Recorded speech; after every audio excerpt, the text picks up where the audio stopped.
Picture Reifenhardt's wake-up call getting lashed to a tree trunk every morning only to be beaten to a pulp for the rest of the day. And this happens every single day.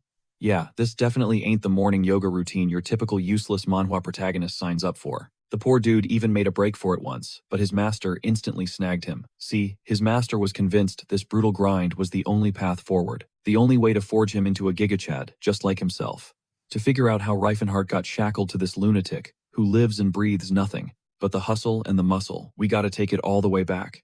In a world seething with hatred for monsters, Reifenhardt was once a legendary mage, branded by humanity as the reincarnation of pure evil, a warlock who commanded legions of monsters. Or at least, that's the story the humans spun. The reality, he was probably one of the most compassionate souls to ever walk the earth, because he genuinely believed that monsters deserved to live too. From where he stood, humans were the real villains, the ones enslaving and exploiting every other species, for their own selfish gain. So he ghosted human society, choosing to build a life among other beings, and his connection to them only grew stronger. His leadership and vision united all the outcast races, trolls, dwarves, orcs, you name it. With their combined power, he didn't just become the most OP mage alive, capable of slinging 10-circle magic. He also founded an entire nation where they could thrive without judgment, the Antari Empire. But humans couldn't stand watching these monsters build a society and claim territory, so they ignited a full-scale war, desperate to shove them back into the dark corners of the world. This unleashed a tidal wave of catastrophe, with rivers of blood flowing on both sides. Humanity's 5 so-called greatest heroes assassinated Reifenhardt's most trusted generals, and then in a final act of cruelty, they even murdered his lover, an elven woman named Cyrus. With his inner circle wiped out, this squad of heroes was now closing in to finish off Reifenhardt for good. But that was their biggest mistake. Reifenhardt had officially hit his breaking point. With everyone he cared about gone, the gloves were off. He finally became the demon king that humanity's propaganda had always painted him to be, and he absolutely annihilated 4 of their precious heroes in an instant. The only one left standing was the martial king Tesron. This dude was a colossal beast, built like a freaking Greek god. A pure musclehead overflowing with so much raw power that with a single punch, he pulverized every bone in Reifenhardt's skull as if it were styrofoam. In that moment, Reifenhardt knew there was absolutely no way he could win a straight-up fight against this walking demigod, so he activated his ultimate trump card regression magic. With the full might of his 10-circle magic, he tried to rewind time, vowing to reclaim everything he'd lost. But at the very last second, Tesron charged in and interfered, throwing the entire spell into chaos. The magic still worked, sort of. Reifenhardt shot back to the past, but instead of his original scrawny, book-smart mage body, he woke up inside the insanely ripped physique of his enemy Tesron. And in a wild twist of fate, Tesron was also flung into the past, but he was now trapped inside the weak body of a young Reifenhardt. And just like that, Reifenhardt became the student of the legendary former King of Fists, Gerard Chrome Proteus. Every agonizing trial Tesron had suffered through to become a gym god, Reifenhardt was now forced to endure himself. One afternoon, while his master is down the mountain visiting a village, Reifenhardt tries to see if he's got any magic left, attempting to cast a simple spell. Nothing. It fizzles out completely. The guy can't even light a magical spark, and a wave of despair washes over him. Is becoming a wizard again, even on the table in this new body. Then suddenly he feels a presence that is distinctly not human. A figure with green skin materializes from the shadows, looking tense, and tells him to just walk away if he values his life. Reifenhardt sizes him up. He's a 3 or 4-year-old orc, almost certainly an escapee from some gladiator pit. The little orc doubles down on his threat, promising to let him live if Reifenhardt just plays dumb and pretends he saw nothing. But hearing the kid actually try to negotiate, Reifenhardt remembers that orcs are a fiercely proud race. They don't go for pointless violence even when they're backed into a corner. He switches to the ancient orcish language and gently asks if he's being hunted. Totally stunned, the little guy admits he is. The redhead immediately offers to help, asking the terrified kid to trust him. The orc, hearing the sacred tongue of his people from this human, is already looking at him like a brother, sensing a genuine kindness in his aura. But he still hesitates, warning him that getting involved will only get him killed. From the kid's formal way of speaking, Reifenhardt suspects he might be orcish royalty. He insists that he has the power to protect him, and with a flick of his wrist conjures a magical veil to create a perfect hiding spot. Before vanishing, the young orc admits it's wild to see a dude built like a tank call himself a wizard, then gives him a heartfelt thank you. Minutes later, a squad of soldiers stomps into the clearing, complaining about how they're only getting a few silver coins to chase down one orc. Their leader spots Reifenhardt and offers him a gold coin if he's seen an orc, a classic obvious trap. Reifenhardt plays dumb and says no, but one of the soldiers immediately spots a set of small tracks leading away. Reifenhardt curses himself, His simple concealment spell couldn't hide footprints. Still, there's no way in hell he's letting these goons pass. This is the sacred territory of the future King of Fists. The soldiers are furious getting stonewalled by some random country kid, but their leader urges caution.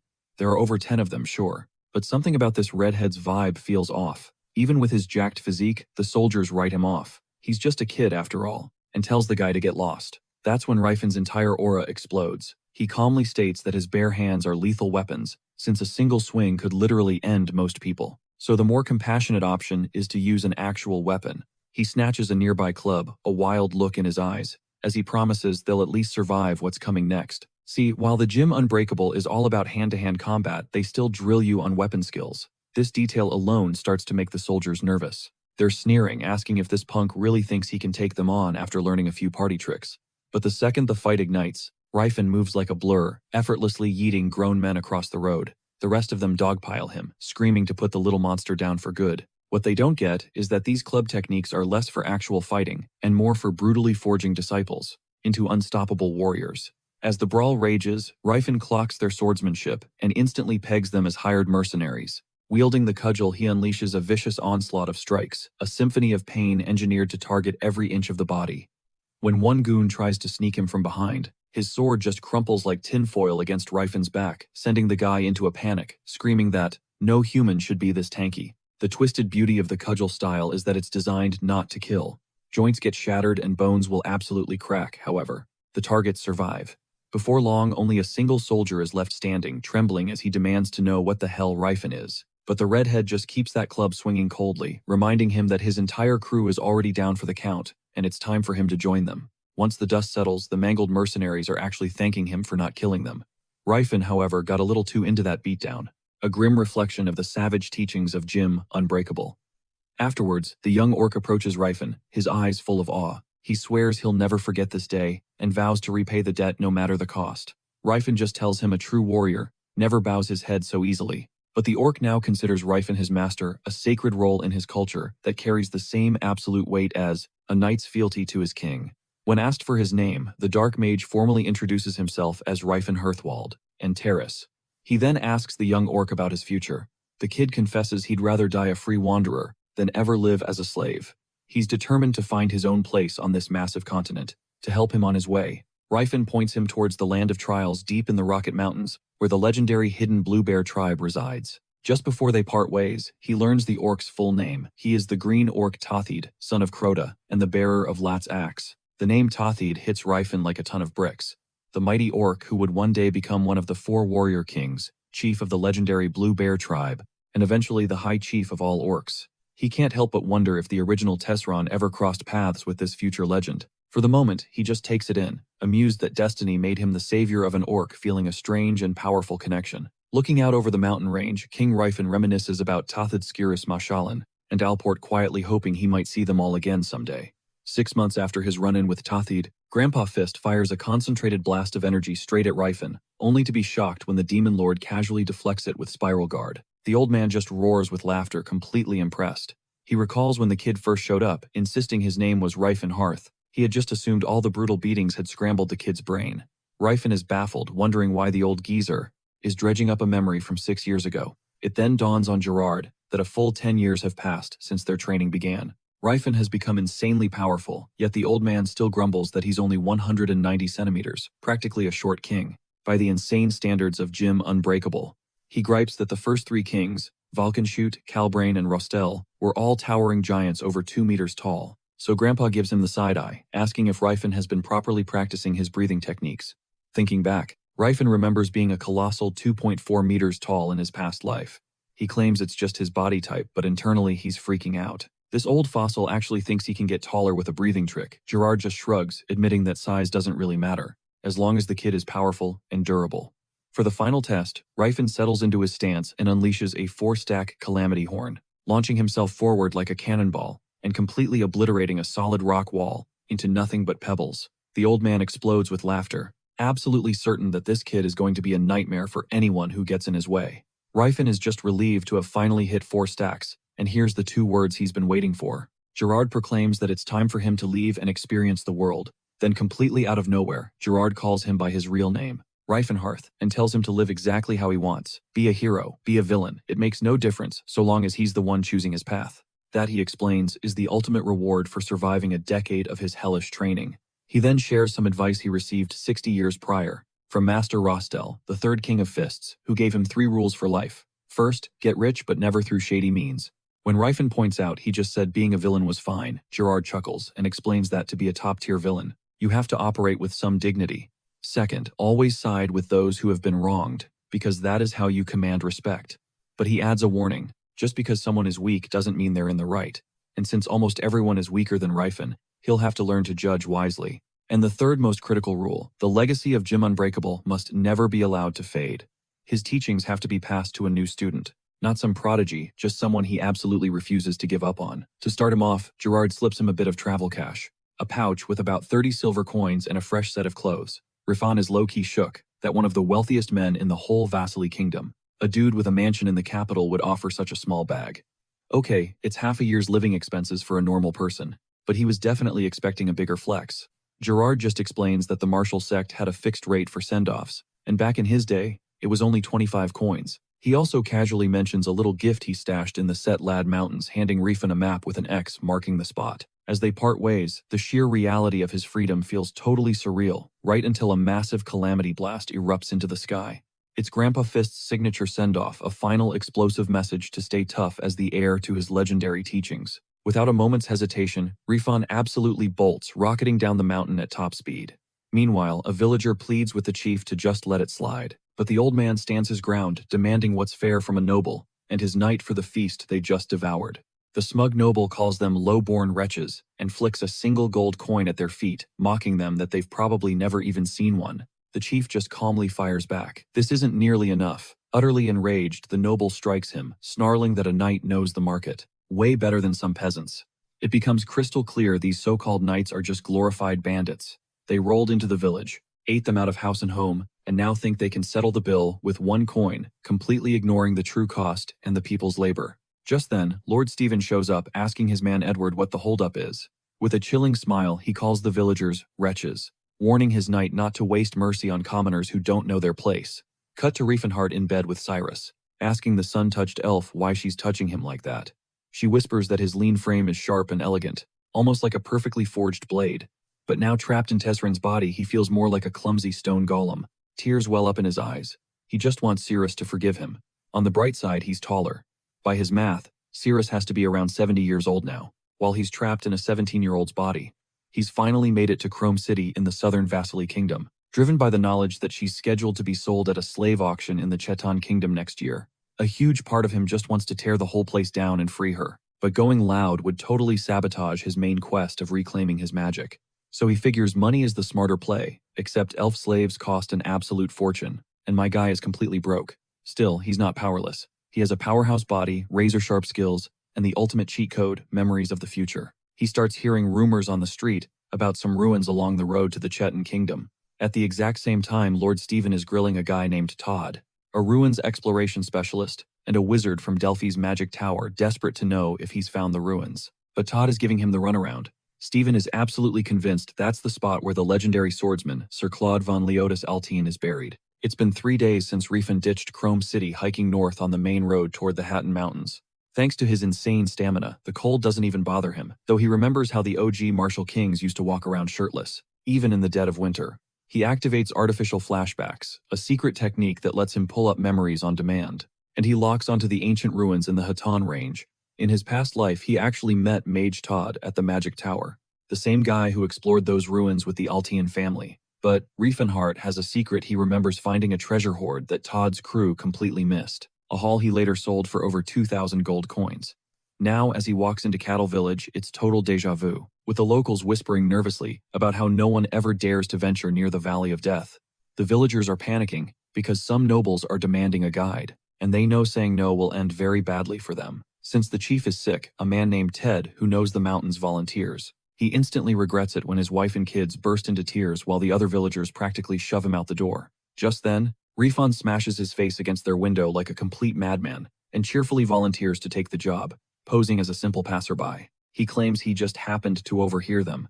He knows it's a super suspicious move since strangers don't just pop up on your property. When they question him, he declares with total confidence that he knows the area inside and out because he's been there before. They warn Rifan that the Valley of Death is a one-way trip, but he just insists he's made it back before. Privately thinking how lucky they are he showed up to save one of their own. See, the Valley of Death isn't a valley, it's a dungeon, a relic from the ancient Silver Age. 50 years ago, the great Claude of House Altean awakened his aura at the young age of 45, and launched a legendary career of countless adventures. His epic exploits were famous across the whole kingdom, but when the fame got to his head, he overestimated himself and charged into that valley with only a single servant by his side. Neither of them ever returned. His demon sword, Alteen, the sacred symbol of his family passed down for generations, was lost in there with him. Even after half a century, adventurers are still diving into that death trap, hunting for that legendary blade. That noble Stefan von Lepanto Altean. He's got to be Claude's grandson.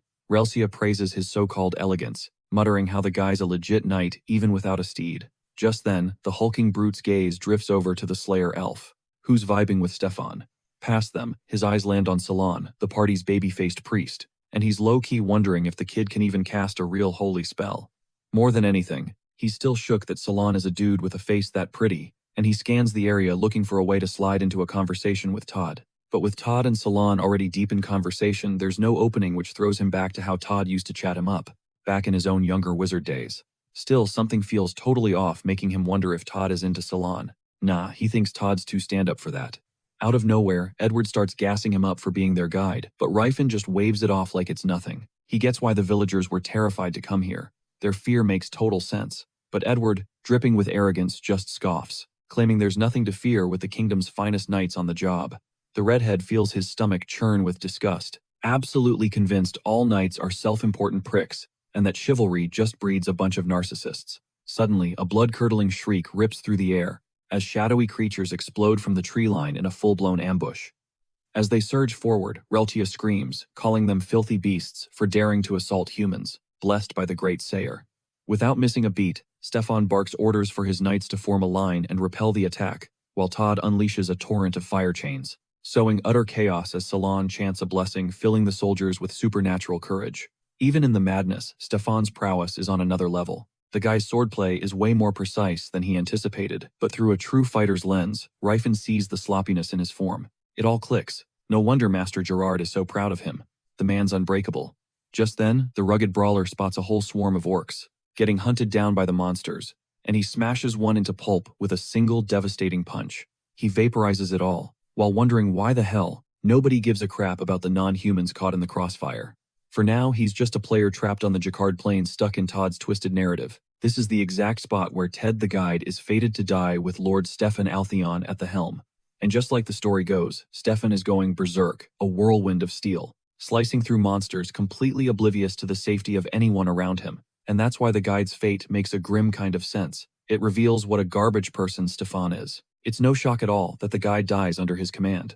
Amid the swirling chaos, Salon shouts for Rifin to duck behind a tree, a small flicker of human decency. A monster lunges its claws, swiping inches from Rifin's eye, and a raw yell escapes his lips. He throws a wild, desperate punch and feels the crunch of bone as he obliterates the creature, leaving the nearby orcs just staring, completely stunned. Stefan's only concern. He turns to Edward and asks if the wizard and priest are okay, a question that makes Rifin's blood boil. With a complete disregard for everyone else, Stefan roars that Altheon's command is law, and orders them all to relax and savor their triumph. Seizing the moment, Rifin, playing the part of the humble guide, walks up to Todd and thanks him for saving his skin. Then he casually drops that a buddy of his, Rifinhart, is a wizard over at the Delphi Magic Tower, and asks if Todd knows the name. The mage looks genuinely shocked that a mountain of a man could be friends with Rifinhart, before suddenly calling him a sweet and lovely boy, which sends a massive wave of creep vibes down the beefcake's spine. Shaking it off, Rifin asks how his friend is holding up.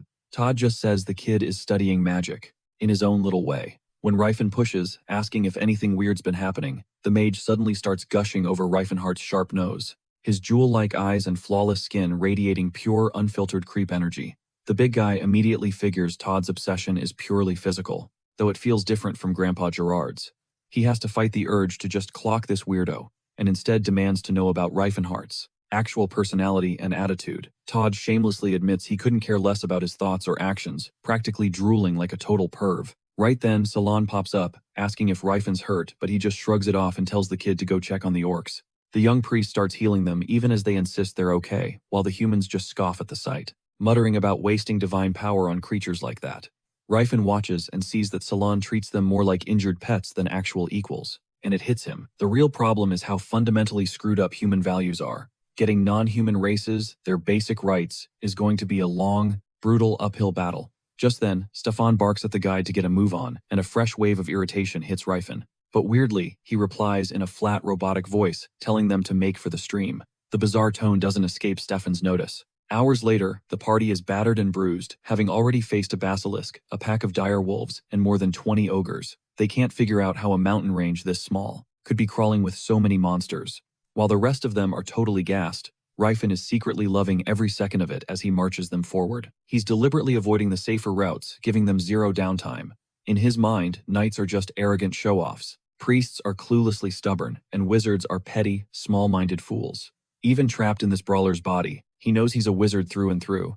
He's leading them on the most direct path, so technically he isn't lying, or torturing them. Much. It finally dawns on Stefan why Sir Claude never made it back from this place. This tiny mountain range is an absolute death trap.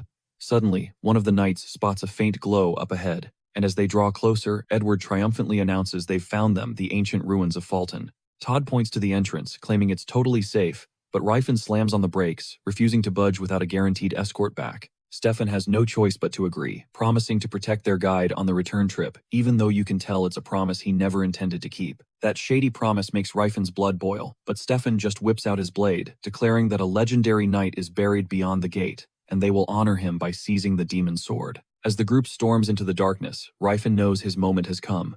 It's time to execute his true mission in the ancient ruins of Fulton. This place now crawling with monsters, and the undead was once a standard military base during the Silver Age, but its technology was light years ahead of its time. So advanced, in fact, that it puts modern-day engineering to shame. It's been ages since he last explored this dungeon with Ciri. He remembers her telling him she heard a sylph whispering behind these very walls, a sound he was convinced was a hidden passage. Playing the part of a true Romeo, he once teased Ciri, telling her not to blush and promising a kiss as her reward for being brave. And even now, this tough-as-nails guy practically drools at the memory, still in disbelief that he had the nerve back then to pull a move like that with her right in the heart of a danger zone. His eyes now land on a cipher, a Libra-based code, mixed with the symbols for Aqua and Terra. They're jumbled in reverse, but he instantly knows the solution. Still, with his nerfed magic cracking, it is way harder than he remembers. And while his new body is jacked, his brain hasn't quite caught up yet. He pushes through anyway, slipping off his coat with a smirk. He's not about to mess up a piece of gear worth 10 silver coins. He starts a few warm-up stretches to test his limits when piercing screams rip through the air, completely catching him off guard. His first thought is that those idiots must have taken a wrong turn, but the screams are coming from a totally different direction, and that's when it clicks. This isn't just a secret passage, it's a direct shortcut to the third basement level. With the entrance now wide open, it means there's an unauthorized entry down below, and a sick feeling creeps into his gut. Then, the horrifying reality hits him. Fulton is still an active military facility. Its automated magic system is designed to unleash every defense mechanism imaginable, to obliterate intruders. Back in the day, he and Ciri only had to worry about their own section, but with the Altian crew stumbling around like clueless noobs, they could easily set off a trap. If that happens, they could all be sent plummeting down to the second basement floor, turning the entire situation into absolute chaos.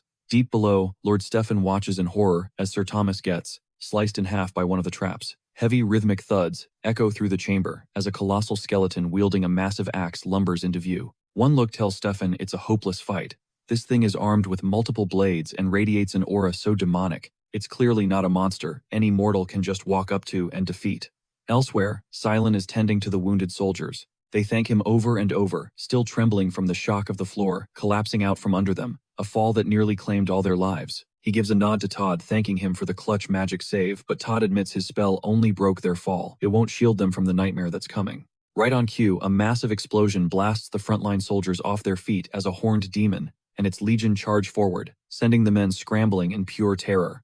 But Father Silent strides forward, his mace glowing with holy light as he channels divine power into the terrified troops. He blesses them, infusing their hearts with unshakable courage. To him, their cowardice was pathetic, but now they are surging with a righteous fury. They look almost possessed, screaming that they'll unleash the true might of the Knights of House Altian. Todd is floored, watching in disbelief as Silent pumps an insane amount of power into the men, basically whipping them into a berserker rage. Not to be outdone, Todd unleashes his own spell, roaring at them to reclaim what is theirs, magically ripping the demon's sword straight out of its grasp. At the same time, Relcia lunges at the demon commander, only to be swatted away like a fly.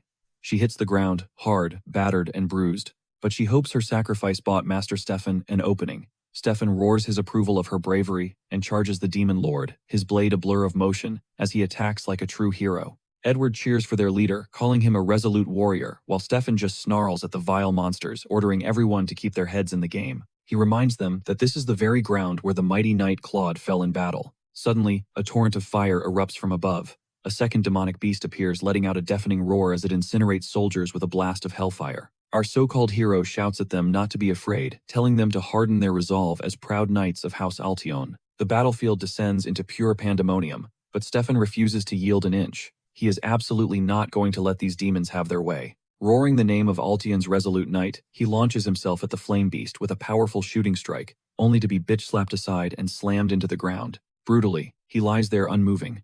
Father Silent steps up, unleashing a blast of holy light, but it's not nearly enough. Just as the demon rears back to crush Silent, Rifen materializes out of thin air, knocking the monster backward and shielding the priest. With a single devastating punch, he obliterates the beast.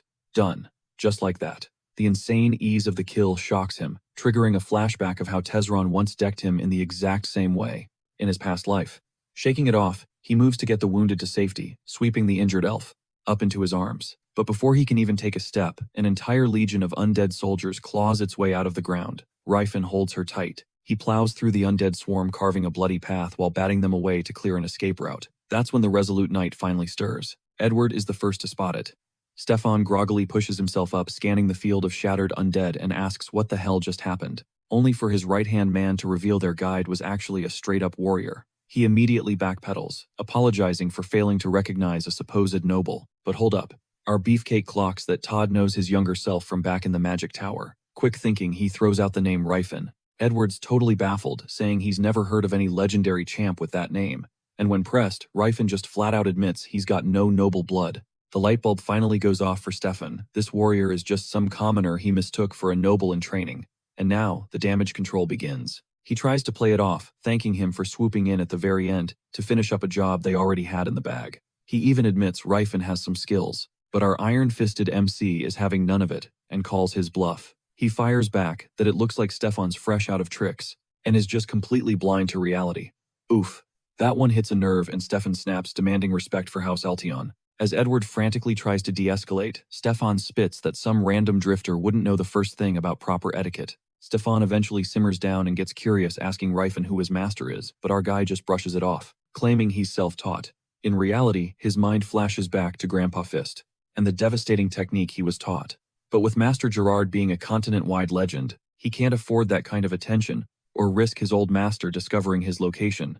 Stefan is finding this whole story impossible to swallow. How could someone without any formal training be this much of a beast? Rifen just shuts him down, telling him to focus on the wounded. Edward clocks the way this guy just naturally commands the room.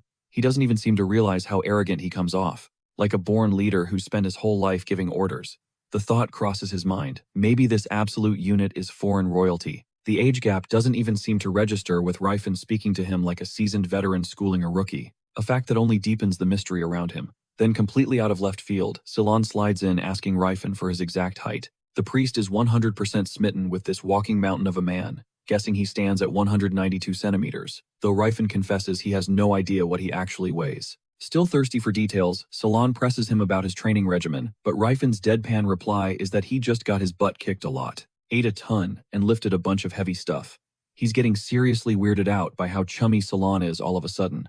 That's when Dylan, Phil Merricks, chimes in, explaining that true warriors never spill the secrets to their power. As for Ceylon's backstory, after his parents died, he was raised in the Phillips Order orphanage, where his delicate build and pretty face basically put a giant target on his back. This ignited a deep-seated desire for everything he wasn't: brawny, loud, and deep-voiced. At one point, his obsession led him to dream of becoming a monk, thinking he could prove his faith through raw physical strength. Of course, reality had other plans for our pretty boy. He never shot up in height, his voice refused to drop, and his hair grew at a ridiculous rate. The harder he tried to get swole, the more his sacred energy skyrocketed from constantly healing his own torn muscles.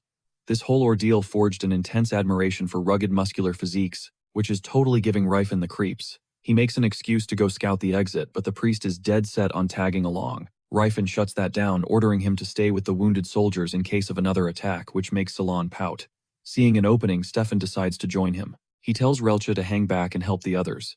On the way, Stefan is already muttering about having to get help from a boulder, clearly salty that Rifen just volunteered without a care for the chain of command. Itching to prove he's the alpha, Stefan charges headfirst into a fight with the next demon they see.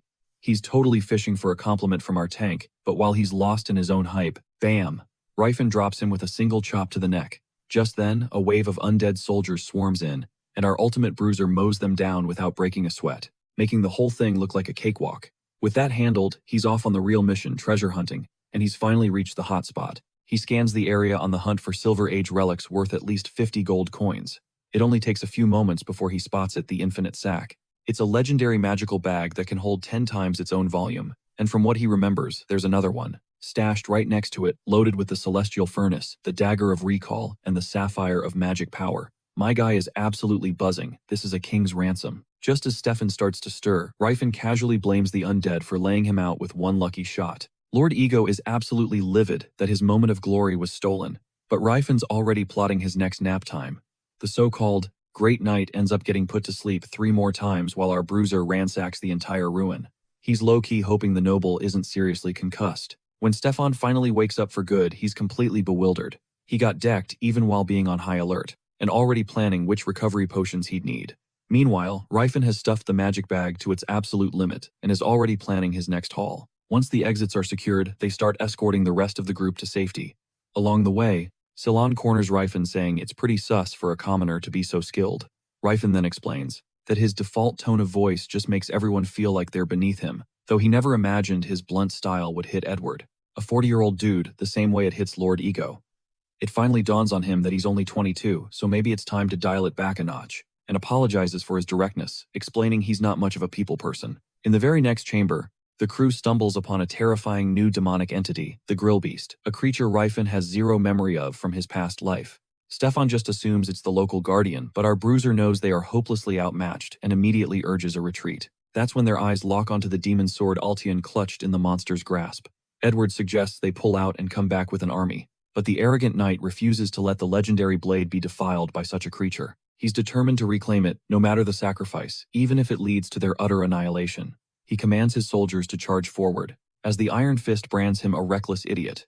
A dimensional rift had shattered these ruins from the Silver Age, but their automated systems patched the holes by absorbing anything nearby.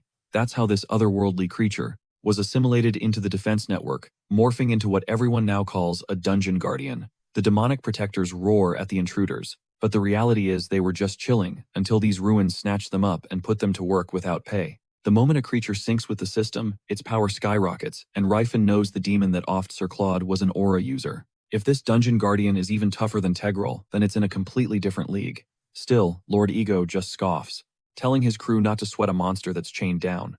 This tank tries to warn these goons that charging in is a death sentence, but Edward fires back that a wanderer like him couldn't possibly understand honor, arguing some things are worth dying for. Our guy just can't believe these morons who barely survived the grill honestly think they can take on the Grill Beast.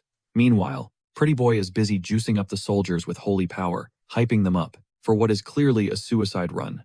The soldiers rush in drawn like moths to a demonic flame, only to be swatted aside like yesterday's trash. Just as our hard-headed friend predicted, they are nothing more than cannon fodder being served up for slaughter. Yet, Sir Useless keeps screaming about courage and the glory of House Altion as if his motivational speech could actually intimidate the demon. Rifen has already clocked Stefan as the type who refuses to listen, but Sir Edward seems a bit more level-headed, so maybe all is not lost. At the same time, Lord Ego is zipping around the Grill Beast, landing pointless attacks. Pretty Boy unleashes a barrage of holy maces, putting on a one-man light show. Relcha then swoops in, landing a flawless blow that actually earns a compliment from Stefan. Rifen has to admit she's second only to himself, way beyond Edward's level, and perhaps he misjudged this crew. Just then, Todd finally unleashes his magic, conjuring a massive blizzard, but the system glitches and triggers Phase 2. The Grill Beast shatters its restraints and lunges straight for the party, squashing soldiers like insects. The true nightmare has just begun. Lord Ego charges the demon, looking like he's about to deliver the final blow, only to get decked in the stomach and sent flying into a wall within seconds. Edward shrieks for his lord, but Stefan yanks Relcha back into the fray. just in time for her to get smacked down too right before the grill beast lobs a massive fireball at them. Rifen dives in at the last second, to shield Pretty Boy casually apologizing for his tardiness. Now he's finally sizing up the beast, questioning if his current body's martial arts are enough to take down a monster of this caliber. Back when he was a mage, he would have avoided such a high-stakes gamble, but the fighter inside him feels a surge of excitement at the chance to test his limits against a truly powerful foe. For the very first time, he feels like a genuine martial artist, thinking Gerard would be genuinely proud. He recalls Grandpa Fist's timeless lesson, when in doubt, throw the first punch. Unleashing a concentrated blast of energy, he dodges the grill beast's assault, but still gets nicked by the demon sword, realizing a magical weapon can injure him even when normal steel cannot. The beast punts him into a wall, and Pretty Boy screams his name in terror, but Rifen just dusts himself off, telling him he's all good. Stefan's jaw is on the floor, absolutely shocked to see Rifen's aura, confirming he's an aura wielder. Though if he'd just been patient, he could have landed a clean counterattack, but eating hits has practically become an instinct for this man, after all those brutal training sessions with Grandpa Fist. Deciding it's the perfect chance to sharpen his skills, he taunts the grotesque monster to come at him, and their battle violently shakes the ruins. Meanwhile, Lord Ego is practically gagging on his own pride, watching in utter disbelief that this commoner has an aura, while he, a highborn noble, could never awaken it. To him, the entire scene feels like a fever dream, leaving him to wonder who in the hell this guy is, and where this absolute unit of a man came from. The Dungeon Guardian Grill Beast unleashes its fury on Rifen, the self-proclaimed king of fists, but the ensuing brawl only highlights how much his training has paid off. Every one of the demon's attacks seems sloppy and obvious, allowing Rifen to counter with ridiculous ease. The only issue is that these corrupted guardians refuse to die. The ruins endlessly pump them with magic, regenerating their injuries. The grill beast goes berserk, but the Iron Fist easily puts it in a lock. He shatters its jaw with some aerial combat practice, then transforms it into the ideal punching bag for his striking exercises. The rest of the party just watches completely speechless. This absolute unit is using the demon as his personal training dummy, but even Rifen knows this game can't last forever. It's time to whip out the Calamity Horn and finish this with one epic blast. The demonic beast, sensing the danger, springs away from the ferocious warrior. Rifen internally curses the audience watching them. They're a massive liability. One misstep could bring the entire cavern down on their heads. God screams in his head that if they juice up an aura-infused sword with holy power, they might just be able to obliterate this thing. Rifen's already familiar with that little trick. The only problem is he admits he has no idea how to actually channel aura into a weapon. God nearly has an aneurysm at the thought that this meathead only ever runs aura through his own body. He calls Rifen's entire sect a bunch of lunatics, while our boy continues to grapple with the grill beast. Pretty Boy Cylon chimes in, insisting his body is durable enough before unleashing a blessing on both Rifen and the sword in the name of the Phylonance blessing. The holy energy surges through him like a bolt of lightning, firing him up to a whole new level. The bruiser lifts the demon as if it weighs nothing at all. He smashes the creature into the wall. As a holy strike blazes through the weapon, it suddenly dawns on him that Pretty Boy just cast a buff directly on his body. A holy strike, a spell meant for solid metal, was coursing through his flesh, and it actually worked. Cylon, completely unfazed, just lets the unhinged brawler go absolutely wild. So Rifen charges in, delivering a jaw-cracking divine kick, immediately followed by a divine knee and a divine punch before launching the grill beast straight into the air. He finishes the demon off with spectacular flair. After the flashy execution, Pretty Boy is practically gazing at him with stars in his eyes. But Rifen just grunts for Cylon to cancel the spell already. As the injured are being carried away, Sir Useless decides to speak up. He claims Rifen concealed his true strength far too well. He concedes that the man is powerful, but whines that his knightly honor has been trampled into the dust. He accuses Rifen of sneering at them while they struggled. Rifen just shrugs it off, stating he never sneered. The truth is, he's so unbothered he couldn't even be bothered. Stefan totally loses his cool and charges, but the bruiser just ducks out of the way. He lets Sir Useless trip over his own wild swing like an absolute clown. The fool screeches, "How dare a musclehead like you dodge me?" Rifen calmly states he never sneered, and tells the guy to just take the sword if it means that much to him. Edward, being the voice of reason, points out that for a man to show no greed for such a valuable weapon is a true sign of his strength. Stefan grips the blade, fuming even more. The knight has no idea our guy thinks the sword is a second-rate piece of junk compared to what he used to mass-produce. Back in his prime, he forged legendary weapons for other races. Done with all the drama, he tells everyone it's time to head back, and they fall in line. The whiny knight, however, continues to stew in his own resentment. Back at Cattle Village, a wave of relief washes over the people as Father Cylon heals a small baby. Pretty Boy plays the part of both healer and philanthropist, curing the sick and tossing gold coins to the villagers like it's candy. The kid definitely knows how to run a PR campaign. He's doing a fantastic job building up the Holy Order's public image. Meanwhile, Lord Useless sulks off with his men to some other town. Sir Useless proposes they investigate Ryfin, and Edward agrees, seeing as the Bruiser's overwhelming power clearly has Stefan completely fixated. Of course, the clown refuses to admit he's the weaker man.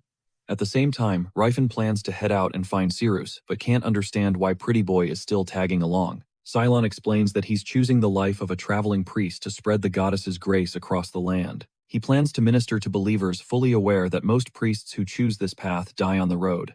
He was originally supposed to return to the Holy Order, but he decided to become a pilgrim instead. Then his whole vibe gets a little creepy as he asks if he can travel with the single strongest person he's ever seen. Ryfin immediately recognizes that look. It's the exact same one he used to get from Gerard, or Todd. The way he's sizing up his physique is just off. The Bruiser sighs, thinking he's cursed to be a magnet for absolute weirdos. Still, the Pretty Boy seems decent enough, so a polite rejection should work, until the gears in Ryfin's head click and he remembers Cylon is a cleric. The ultimate walking first aid kit. Having him around might not be such a terrible idea in case Cyrus gets hurt. While the Bruiser is hyped to finally see Cyrus again, Pretty Boy won't stop pestering him with a million questions about his training regimen. He's asking for tips on how to train his upper, middle, and lower abs. The only advice Ryfin can offer is to get beaten up on a regular basis, and to haul massive boulders around, though he does recall an alchemist once bragging about some kind of muscle-boosting potion. It was called protein, an idea which Cylon instantly dismisses as ridiculous.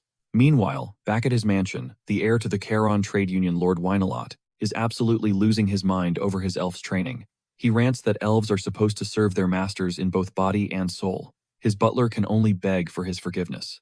But Wynalot rages that this defective elf was bought cheap as a slave and still wasn't worth the price. Cyrus rises from the bed, declaring that she was born this way with the very eyes he finds so annoying. Wynalot furiously orders his butlers to go and purchase a proper one. Even if it's expensive, he doesn't need a so-called broken product in his mansion. He commands them to return her. Back to the Chetan Principality's infamous elf slave market Elfenheim. That same elven girl, designated as number 148, ends up back on the auction block for the third time. Up in the far north sits the Chetan Principality, a nation of commerce that thrives on the Juran River, a river that cuts directly through its territory. Ryfin and Pretty Boy finally arrive in Zeppelin, the capital city, and the very heart of all trade. The streets are buzzing with the energy of countless merchants. Cylon isn't surprised. It's exactly the scene he expected from the continent's #1 city of commerce. Ryfin explains that this entire city was founded by merchants who carved out a piece of land from the Grim Kingdom. It's no surprise that everything here is driven by money and status. He's certain his sister is hiding somewhere within these walls. Cylon pleads with him to ease up, claiming the big guy is just flexing his long legs to show off. In that very moment, an old man is on his knees begging a hulking thug named Tarek for mercy. The brute accuses him of bad-mouthing the Rolafame trade union and proceeds to pummel the poor man 30 times. Afterward, he casually flips 30 gold coins at him as if it's payment. Cylon dashes over to aid the elder, frantically searching for any city guards, but finds the old man calmly gathering the coins from the ground. He insists it's all right as the money will help him get established here. Cylon is absolutely aghast that the man acts like nothing happened, simply because he was paid off. But Ryfin just reminds him that, like he said, money is the only thing that talks in this city. Ryfin had believed his extensive travels had prepared him for anything, but he'd never witnessed a city where every crime is just settled with a cash payment instead of jail time, provided you have deep enough pockets. Cylon is floored, demanding to know what business a powerhouse like Ryfin could possibly have in such a corrupt place. Ryfin nonchalantly tells him he's here to purchase an elf. Cylon freezes on the spot, utterly horrified by the kind of man he's teamed up with. The big guy starts to panic, fumbling for an explanation, knowing he can't exactly reveal the truth about his past life. Silas, on the other hand, is just disgusted by all men, but the redhead fires back, reminding him that he's a man too. Meanwhile, the hulking thug Tarek is bragging to his elven servants that anyone who complains about the Rolafame trade union just needs to work harder, because running their mouth in the streets will only get them a handful of coins. The goon is flanked by elves on all sides, all nodding along to his garbage philosophy. Abruptly, Tarek catches sight of Lord Beret strolling by, and grills him about the Slayer elf he purchased not long ago. Beret's expression sours as he admits he returned her 2 weeks back, for being disobedient. The massive brute roars with laughter, mocking him for being too feeble to domesticate an elf slave. No wonder, he sneers, you can't even crack the top 10 trade unions. Beret snaps back that plenty of other people have returned that same Slayer elf, which is precisely why she was sold so cheap. Tarek just grins, already plotting a trip to Elfenheim to snatch her up, just to see the miserable look on Beret's face. Rifen later finds the scrawny Salon working out again, puzzled as to why the kid is still so thin. After putting in so much effort, he tells the pretty boy not to overdo it or he'll just be crippled with soreness. But Salon instantly heals himself with a flick of his wrist like it's nothing. That's when the realization hits Rifen. Healing magic is essentially just turning back time. So rather than building muscle through the natural cycle of strain and recovery, Pretty Boy is just hitting a reset button on his body. This absolute blockhead has wasted 5 years making 0 gains. The big guy promises to teach him a legitimate training method down the road, and then casually wonders if his long hair ever gets in his way. Salon just shrugs, mentioning that it just grows back freakishly fast anytime he gets it cut, which makes Rifen wonder what on earth is going on inside that empty head to fuel that kind of growth. Shaking it off, Rifen announces he has enough cash to visit the slave auction, and that Salon is coming along. The auction house is swarming with all sorts of slaves, but the elves are undeniably the star attraction, fetching a much higher price than orcs or dwarves thanks to their otherworldly beauty and incredibly long lifespans. This keeps them in their youthful prime for decades. A Slayer elf can be sold for 800 gold coins, whereas a standard female elf goes for 300 and a young girl for around 100, with a young male selling for a mere 30. Orcs are a complete bargain by comparison. An orc swordsman costs 10, a basic orc laborer 5, and even an infant orc is just 4 or 5 coins. There's virtually no market for adult male elves due to their alarmingly high rate of suicide, but elves as a whole are still wildly popular because their beauty and longevity keep them looking young far longer than any other race. There's even a dark running gag that only a complete fool would invest in a baby elf, since the merchant would likely die of old age, long before ever seeing a return on his investment. Salon clarifies that Elfenheim is an auction house specializing exclusively in elves, with over 300 years of so-called tradition. Rifen, meanwhile, is disgusted that such a vile place could be called the paradise of elves. The pretty boy confesses he's never attended an elf auction, but just assumed they were treated better than orcs. Only for Rifen to state the obvious: they're still slaves and he doubts any of them are truly happy. Salon counters that the elves might have it better now than when they were starving in the wild, but Rifen knows that's just a human rationalization. True power is the only thing that commands respect. He's already formulating a plan for a new type of empire, not a dark one, but a nation where all the non-human races can finally live without fear. Shortly after, the auctioneer presents the prized slayers of Elfenheim, whose stunning beauty makes the pretty boy blush. The old man running the show wonders why this brute would bring a young lady to a slave auction. Seeing these forest fairies, descendants of a great spirit, being showcased like merchandise sickens Rifen. He nevertheless asks for a slayer with a darker skin tone. The man teases him for having exotic tastes, and launches into a sales pitch about the elves' strict diets and training until Rifen bluntly cuts him off, and insists on seeing the elf for himself. Finally, he is led to number 148, a slayer in training who has not yet reached maturity, and it guts him to see his Sirius so utterly broken. He flashes back to a time she laid into the mage Riffenhard for mixing a volatile fire plant with a seed rock, just moments before the entire lab went kaboom. The old arch-wizard just pouted, insisting he was on the verge of a massive breakthrough. The stunning elf clapped back that he'd pulled the exact same stunt yesterday and incinerated everything then too. Still, she couldn't deny how strangely adorable he looked even at his age as she wiped the soot from his clueless face. Riffenhart pleaded with her to drop the formal sir and just use his name, but she shot him down without an explanation. All the while, the world outside was descending into chaos, swallowed by flames. Then King Lepenarth himself marches into the gallery, flanked by 4 of his deadliest warriors.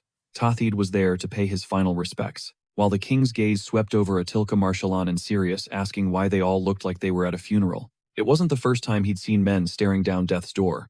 Across the entire continent, humanity had mustered a colossal army 2 million strong. They were about to gamble everything they had to finally dethrone the Demon King, their ultimate nemesis. He couldn't help but wonder how they'd ever pick up the pieces, if the nations were truly willing to obliterate themselves in a single desperate battle, all because they couldn't stand the existence of another race. Tathid begs his king to escape with them, but Lepenarth flatly refuses, declaring he'll be their shield so they have a shot at getting out. He also turns to Alpoth, asking for his forgiveness. Despite having a prophecy from the gods themselves, he still managed to lose everything. The dwarf corrects him, calling it an oracle, but Lep just shrugs, same difference. The message foretold that he should keep an elf by his side, follow the orc who blazed the trail, and that a figure who had conquered the Diamond Abyss, one fated to shatter. The Pillar of Hawcrawl would emerge to rewrite his destiny and bring them salvation. Back in the day, the arch-wizard was completely floored when a bunch of dwarves suddenly started hailing him as their savior just because he'd vaporized half of their sacred sanctuary. Even now, the logic still escapes him. With a blessing from Alpoth, Michelin prays they will meet again, a hope that King Leponarth shares with all his heart. In that moment, Riffenhart pleaded for Atilka and Tathid to survive, and urged Sirius to flee with them, but she vowed she would wait for him no matter what. He told her to find a good man if he didn't make it back, but her devotion was unshakable, which completely melted the old arch-wizard, who pulled her into one final desperate hug. Now back in the grim present, the slave trader practically sneers as he presents her, calling her a defective, uneducated product that's already been sent back 3 times. She has skills, he admits, but a venomous personality. She's branded as inferior, used as a twisted training tool for other elves, by forcing them to practice on living things. The auctioneer smirks, asking if this muscle-bound freak is seriously interested. Seeing his bizarre taste, he jacks up the price to 300 gold coins. The pretty boy scoffs, asking why she's so cheap. The old man just repeats that she's damaged goods. When Sirius is finally shoved in front of her new owner, all Riffenhart can think is, what kind of hell did you endure to earn these scars? The seller offers to summon a priest, but he just tells Silent to handle the healing. Riffenhart gently drapes his own coat over Sirius's trembling shoulders, murmuring that it's cold out.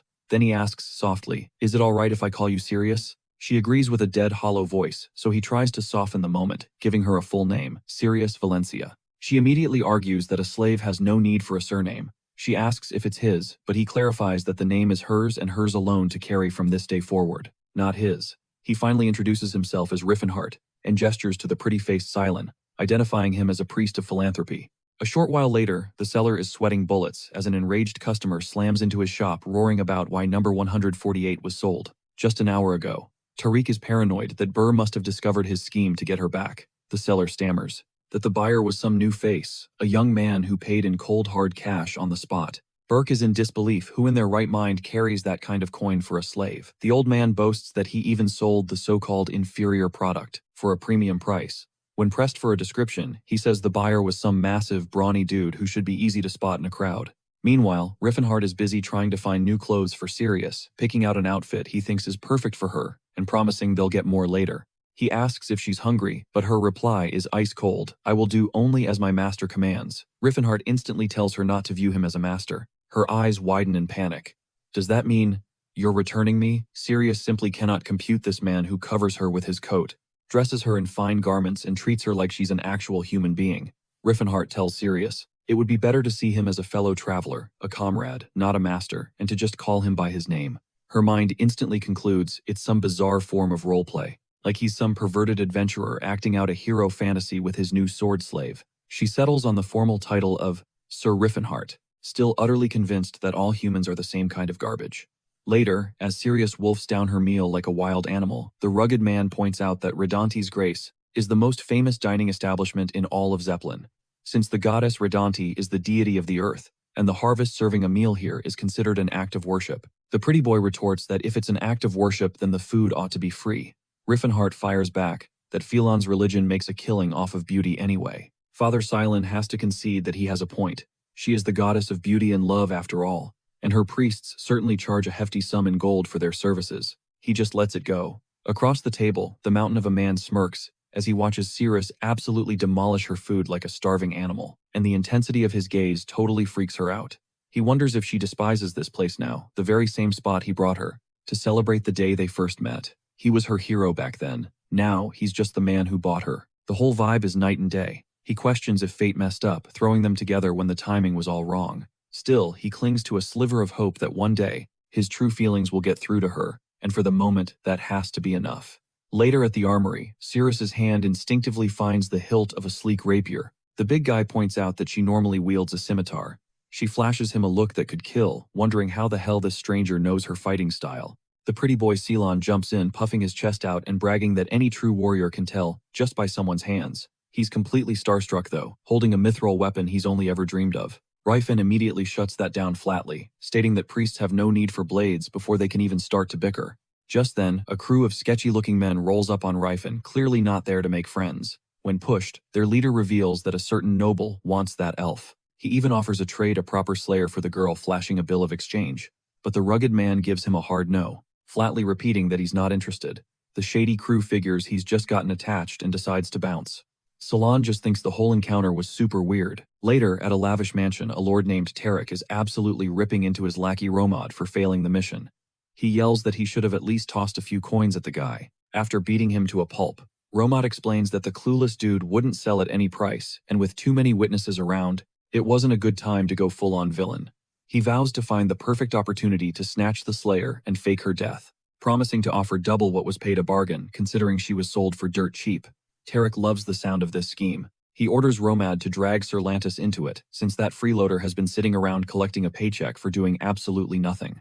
Meanwhile, our hero is counting out the 2,000 gold he'd set aside, pleasantly shocked that he has a ton of cash left over. It's nowhere near what he needs to rebuild his empire, but investing it is way smarter than carrying it around. That's when a chilling memory hits him, the Great Famine. A disaster that's about to slam the agricultural nation of Provence and all its neighbors. Rodante's land is so ridiculously fertile that its harvests are always massive, so nobody ever even thinks about preparing for a famine. But he knows the coming spring will bring mass starvation, a hunger so profound that parents will resort to eating their own children. That horrifying vision cements his decision. He has to invest in grain right now. He weighs his options, Rolafane, Karen, and Tauban, but instantly dismisses Rolafane, remembering their disgusting, pervy leader, and what he did to Cirrus in his past life.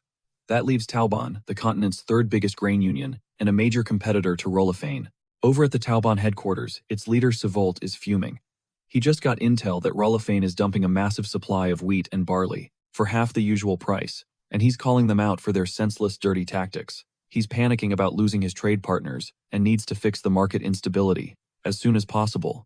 Right then, his assistant announces a visitor who wants to make an investment. The leader just scoffs. He assumes it's just some small timer who will cause more problems, but his entire attitude flips when he hears the man is offering 1,500 gold coins for grain. He sits down for a meeting with Ryfin, who lays out his proposal. The deal will happen in the Crovin's kingdom, right around the spring barley harvest. Savolt just shakes his head, saying that selling grain there is like trying to sell water to a fish. It's a guaranteed failure. Ryfin fires back that if it fails, it's his loss, but if it hits, Savolt gets a massive payday too. Even with that carrot dangled, the leader refuses to bankroll what seems like a doomed plan, and tells him to seriously reconsider. But our guy plays hardball, threatening to take his mountain of gold to a rival union.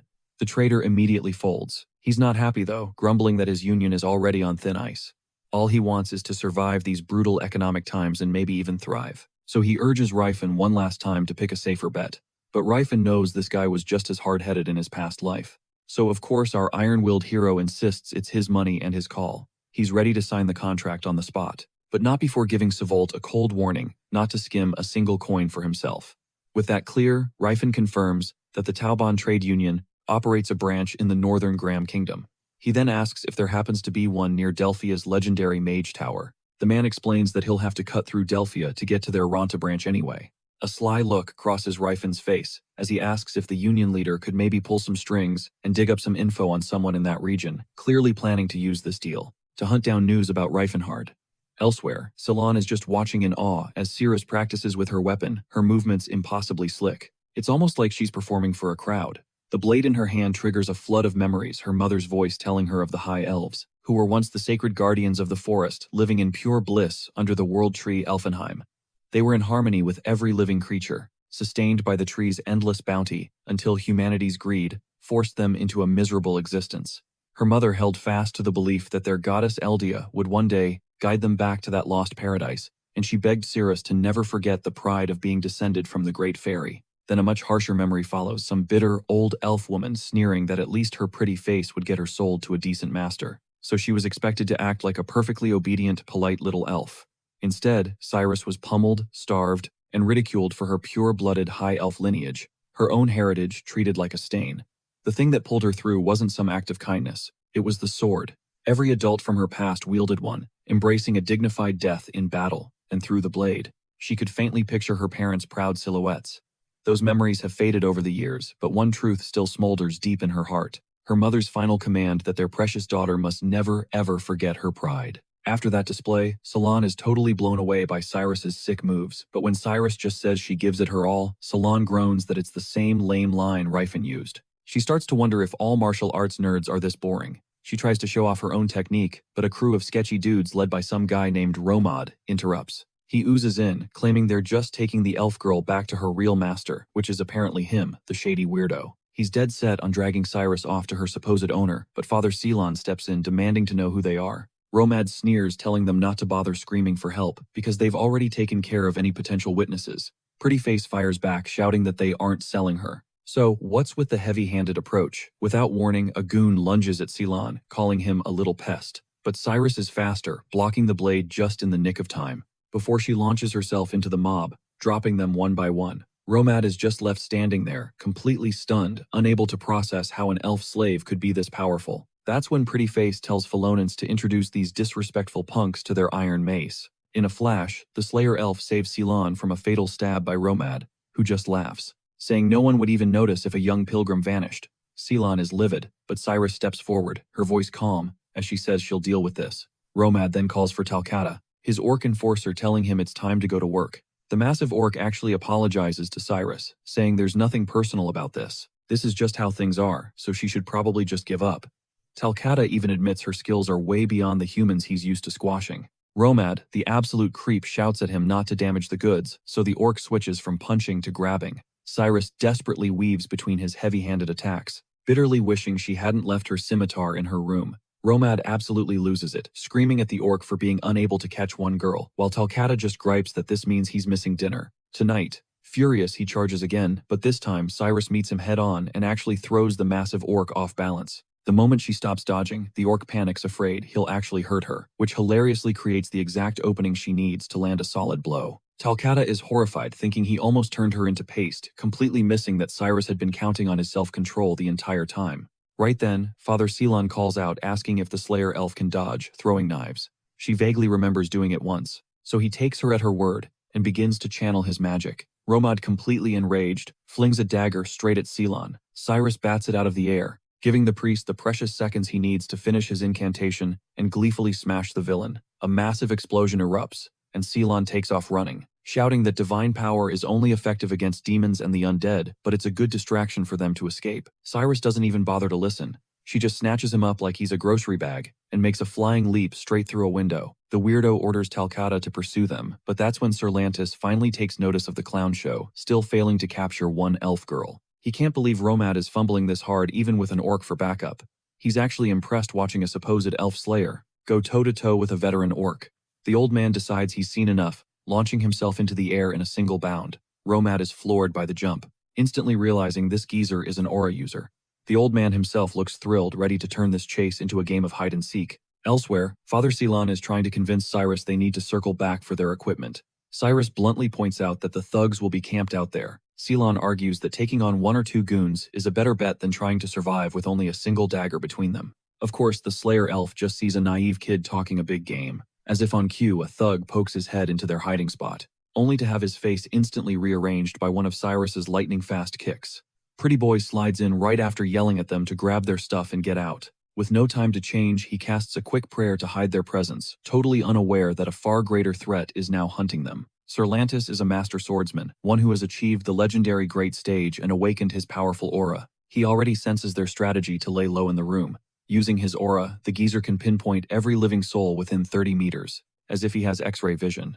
But Cerlantis never imagined the priest kid could completely cloak his presence, with the skill of a high-ranking cleric. When he finds the room deserted, he assumes they've already fled. When Romad, the slimy weirdo, has the nerve to ask if he just let them slip by, the old man just snaps at him to release the hunting hounds, certain they're still close. Meanwhile, Cyrus suggests they lose themselves in the crowded streets. Ceylon calls her an idiot, stressing that if anyone finds out they're runaway slaves, the entire city will turn against them. It finally dawns on him why so many pilgrims end up dead, realizing just how sheltered he was in the Holy Order. The idea of being dragged back sends a wave of pure terror through him. Not in this fragile body, not with that woman waiting to get her hands on him again.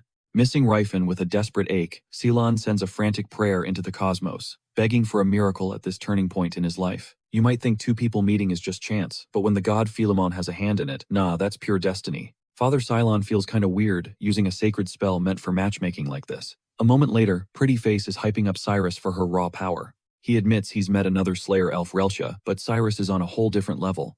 In that moment, Cyrus really sees Ceylon for the first time. This kid acts way too much like a top-tier cleric for his age, and Pretty Boy is genuinely stunned that talking to the Slayer elf feels just like talking to a human. He wonders if she's a one-of-a-kind case as they finally arrive at their destination, only to discover some sketchy old man has been shadowing their every move. Cerlantis steps out, thanking the kids for the warm-up. His warning is ice cold: don't run. Fleeing just gives him a better target. The Slayer elf makes her call. She's going to carve a path straight through the enemy in front of her. She blitzes forward, and the old man instantly recognizes she's no rookie. She's poured blood, sweat, and tears into honing her blade, something unheard of for a slave. The impact of their clash rattles Cyrus to the bone. This isn't some back-alley thug, he's a swordsman with the skills of a knight. Cylon's mind races. Why would someone this strong be involved in such a dirty business? Wasting no time, he unleashes a torrent of prayers, blessing the Slayer Elf's weapon with the might of giants. Eyes of a hawk, legs of a bull to bring this monster down. But now it's Sir Lantis, who's shook, seeing this kid casually casting high-level holy magic. That's bishop-level power. Cylon roars that he was a major figure down south in the Vasily Kingdom. He screams at the Slayer to wreck this old jerk. Lantis is caught off guard. With a cleric backing her, Cyrus is like a completely different fighter. Just as Cyrus lunges for the final blow, her sword suddenly shatters into a million pieces, leaving her completely stunned. The old man just chuckles. He reveals her fighting spirit was only high because he was toying with her the whole time. Father Cylon's face goes ghost white as he finally senses the overwhelming pressure. Lantis is an aura user. The priest can't process it. Why would a master of that caliber waste his energy hunting down a single elf slave? It's like calling in an airstrike to light a barbecue. The shady merchant shows up just as Lantis corners them, and that's when it all clicks for Father Cylon. He gasps the name Lantos von Kalpenard, the legendary knight of the Taken Kingdom. The old man is floored that this kid actually knows who he is. A noble by birth, Lantos awakened his aura in his late 30s and absolutely blew the kingdom away with his insane fighting skills. They threw parades for the new aura user, but behind that shining glory was a disgusting secret, an unspeakable fetish for elf slaves. It spiraled out of control, corrupting the royal city and the nobility itself. The man once praised as a hero is now known as the single greatest disgrace in the history of the Taken Kingdom. Cylon just explodes, screaming that the old man is a monster. You've been hiding in the Principality of Shounen all this time. He's fuming. They used to tell stories. If a woman walked alone at night, Lantis would come for her. Cyrus is disgusted that an aura user could sink to such a depraved level. Lantis just brushes it all off. He claims he's just trying to make a living off his salary. He casually admits to slaughtering countless people back in the Taken Kingdom before he skipped town. He even whines that he hasn't gotten to play tag in ages.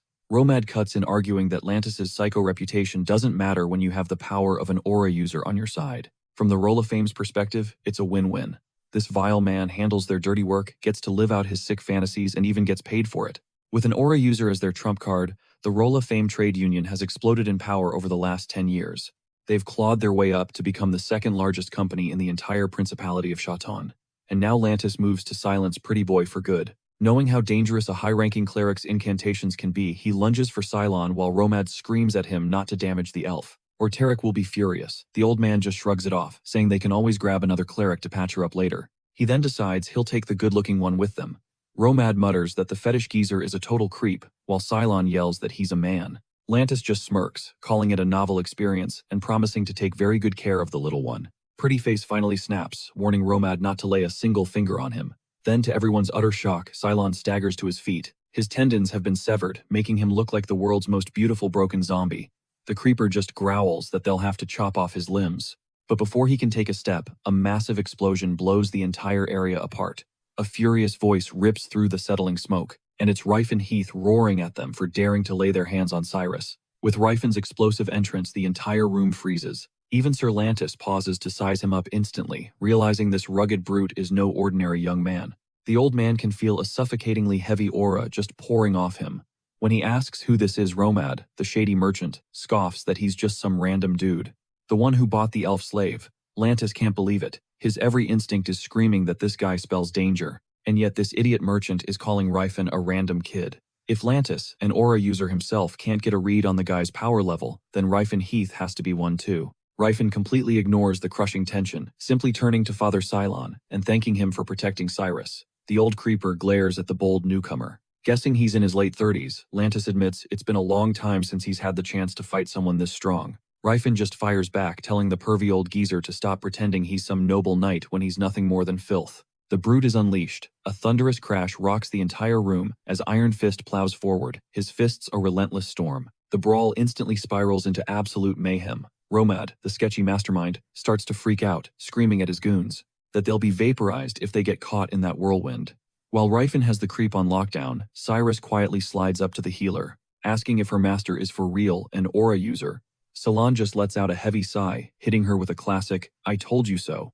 Lantis is getting visibly tilted. realizing these skills are way too clean for someone who just awakened their power. Then in a flash, the creeper vaults into the air for a decisive blow, catching Ryfin totally off guard. But the boulder fires back with a vicious bullet punch, forcing the old geezer to admit this guy's mastery over aura is on another level. That realization leaves him with only two possible conclusions. Either this absolute unit of a tank unlocked his aura in his teens, or he's secretly over 40 years old hiding it all behind a youthful face. Both theories are completely nonsensical, which only fuels the creep's rage as he lunges forward with his blade. But the brute gives him zero breathing room. He's absolutely seething, trying to wrap his head around how this depraved knight is so powerful, and can wield a sword with such deadly precision, especially after laying his disgusting hands on Cirrus. The boulder has one mission: put this creep in the ground. He completely dismisses the knight's smug lecture about martial arts building character. The tension skyrockets and Lantis almost chokes when the brute nonchalantly parries his sword strike with a bare arm. Floored, the creep demands to know if he's a student of the legendary martial king Gerard. Ryfin doesn't even grace him with an answer. Lantis then presses him, sneering why someone so formidable would care so deeply about a mere slave. And that was the trigger. Hearing Cirrus reduced to a slave ignites Ryfin's fury. Slaves have feelings, he bellows. And they have a will to live. He demands to know if the geezer has ever bothered to speak to one or even ask why they wear chains in the first place. The furious exchange continues, but the creep is just baffled by what he considers utter nonsense. In his world, and in Ryfin's past life, non-humans were always considered lesser beings, an unshakable truth hammered into the human psyche. They see these otherworldly races laugh, cry and live just like them, yet they will die on the hill that those beings are soulless. The brute roars that other races experience joy and sorrow, exactly like humans do. So, how does that make them deserving of a life in bondage? The creep scoffs back that it is simply the natural order. Ryfin explodes, screaming, then why are the descendants of the great fairies born into this world wearing shackles? He throws it in his face that if humanity wasn't on top, they'd be the ones enslaved. The enraged warrior keeps pummeling him, shouting that humans enslaved the orcs, then the dwarves, then the elves, celebrating each conquest as a glorious victory. When you justify chains for others, he snarls, you're inviting them for yourself. The knight recoils, horrified that Ryfin would dare speak of elves as equals to humans. But our guy just roars that Cirrus is not a slave, and launches himself at the old villain, who barely scrambles out of the way. He rants that the entire continent is built on a system of chains, where even powerless humans exist as half-slaves under serfdom. Rotten ideologies always come back to haunt you, but fools are too blind to see it. He grinds the knight's face into the dirt with his boot, snarling that if this system continues, everyone will one day live in fear of wearing those same chains. With a fire blazing in his gaze, the brute declares that things are going to change no matter what it takes. Lantis trembles as Ryfin smashes a fist deep into his gut. The blow forces him to vomit blood, right before he's blasted clean through a solid wall. He swears an oath that no one will ever call Cirrus or anyone else a slave in his presence again. Cirrus just watches her jaw completely unhinged, wondering if this man is a hero or just dangerously insane. Her mind flashes back to Ryfin, screaming that the Slayer elf was not property, and she remembers thinking he was just some unhinged psycho. All his impassioned speeches about talking to slaves like they were people, questioning the very system of their enslavement. His warnings that humans could be next had sounded like some delusional fantasy. She even wondered if he was just another creep with a strange fixation. But when he spoke of the descendants of the great fairies being born into servitude, it struck a chord deep within her, making her confront her own lineage. Meanwhile, from beneath the wreckage, Sir Lantis pathetically begs the brute to save him.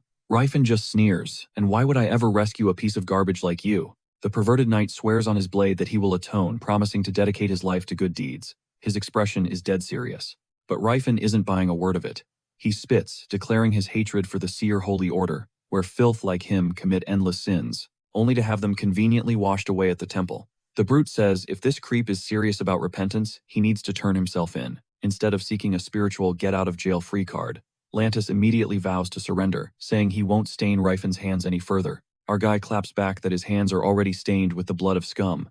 Nevertheless, he decides to trust the creep's words for now. Then he declares that if the pervert knight truly wants to repent, he must first accept that his crimes deserve nothing less than death, and be prepared to pay that price. Cirrus and Father Seelan are frozen in shock as Iron Fist obliterates the rubble trapping the knight. He warns the knight never again to toss around the word repent like some cheap hollow prayer. And with that, he turns his full attention to Cirrus. Sirius confirms her wounds have vanished, calling him the best walking first aid kit ever, but Ryfin just scoffs at the praise. Yet, when Sirius says his name, a shiver still runs down the brute's spine, no matter how cold her tone is. While she's muttering about him being a total weirdo, Ryfin's eyes lock onto Romad and his lackey trying to dip out. He challenges them to run, promising an unforgettable experience if they do. The giant priest gets right in their faces, his voice a low growl demanding to know who sicked these clowns on Sirius as his massive club casually materializes in his hand. The hired goons start pouring sweat, a terrifying realization dawning on them. Mercy is not in this guy's vocabulary. A few brutal thuds later, and the chumps are a mangled, whimpering mess on the floor. They finally cough up the name Tarek, the absolute slimeball, who runs the Roll of Fame trade union. Apparently he's holed up on the southern edge of Zeppelin just past the castle gate. A muscle in Ryfan's jaw clenches. He knows that bastard. He was the monster who tormented Sirius for 10 excruciating years in his past life. A life where Ryfan had to, intending to silence their target, only to discover the rat was already a rotting corpse in his own bed. A trembling Romad finally pipes up, questioning if the Titan seriously intends to hunt down Tarek. He warns him it's a suicide mission. The other lowlife explains to the Mountain of Muscle that this juggernaut is the head of the second largest trade union in the entire Cheon Principality, meaning starting beef with him would make Ryfan public enemy number 1. But our guy just smirks, saying he knows precisely what kind of monster he's dealing with. On his way out, he spares the goons, telling them to huddle up if they don't want to freeze to death. Some moron immediately starts copping a feel of Romad's chest for warmth, seriously ticking him off. Meanwhile, back at the manor, the irritable lord is raging, demanding to know when the elf will be back and blasting Romad for the delay. He even lets it slip that he used Lantis's payment to buy them. Right on cue, a commotion erupts outside. They figure it's just the usual riffraff. But no, it's Ryfan already dismantling Tarek's entire crew, while the pretty boy priest follows behind, miraculously healing them. Ryfan is visibly fighting the urge to just end them all, even asking if Salon's magic includes a spell to fix shattered souls, or just wipe their memories clean. The priest lets out a weary sigh, explaining that even wounds that heal can leave permanent scars on the mind. He then asks what Ryfan's plan for the witnesses would have been, if he hadn't tagged along. The Titan coolly replies, he would have just walked out with the bastard's head. The pretty boy sighs, relieved he can just wipe their minds clean. He then confesses he's kinda hyped to see that monster get absolutely wrecked too. Suddenly, Talcata emerges, blocking their path. Our hard-headed hero tells him the man he's protecting is human garbage, asking why he'd even raise a sword for him. Talcata's response is simple. A warrior's code is to see his duty through. To back down now would be to abandon his honor. Ryfan points out that the scum inside isn't even his true master, but the orc counters that a duty is a duty, even one forced upon you. The Titan gets it. He knows orcs are fiercely honorable and unyielding. Cirrus and Salon are floored hearing him speak flawless orcish. The Elven Slayer steps forward, declaring she'll take on Talcata, armed with a new weapon this time. The orc just scoffs, remarking that the little elf seems to have leveled up. In the background, Ryfan quietly asks Salon to cover him if things go sideways. The pretty boy just smirks, saying that's his specialty. Talcata's attention snaps back, demanding if the powerful human plans to just walk past him to get to Tarek. Ryfan replies that his opponent is the elf warrior. To focus on anyone else would be a grave insult to her. The orc nods in understanding. He respects that warrior's code. With that settled, Ryfan steps inside the mansion, immediately hit by the foul stench of drugs. But the sight that greets him stops him dead in his tracks. Tarek and Barrett half-dressed and wallowing in their own squalor. Of all the depravity Ryfan has seen in his life, this scene ignites a rage he's never felt before. This is a line that can't be uncrossed. The air is thick with the smell of aphrodisiacs as the bloated pig Tarek screams, demanding to know who dared to barge in. He's furious that his guards didn't sound an alarm. Then Ryfan's eyes land on the elven girl, battered unconscious, and a storm of pure fury erupts inside him. Tarek panics, screaming for Talcata, while babbling about whether the intruder is after his money or his territory. He's totally convinced this has to be a move by the Tauboin trade union. He frantically swears on the Rolafine union's name to double whatever his rivals are paying, even offering a non-retaliation contract on the spot. But all Ryfan can picture is Cirrus enduring this monster for 10 years, and the thought just feeds his white-hot disgust. Before the fat slob can even finish his sentence, Ryfan absolutely snaps. His fist buries itself deep in the pig's stomach. When the man gasps for a reason, Ryfan snarls that a piece of filth like Tarek had the nerve to lay a hand on Cirrus.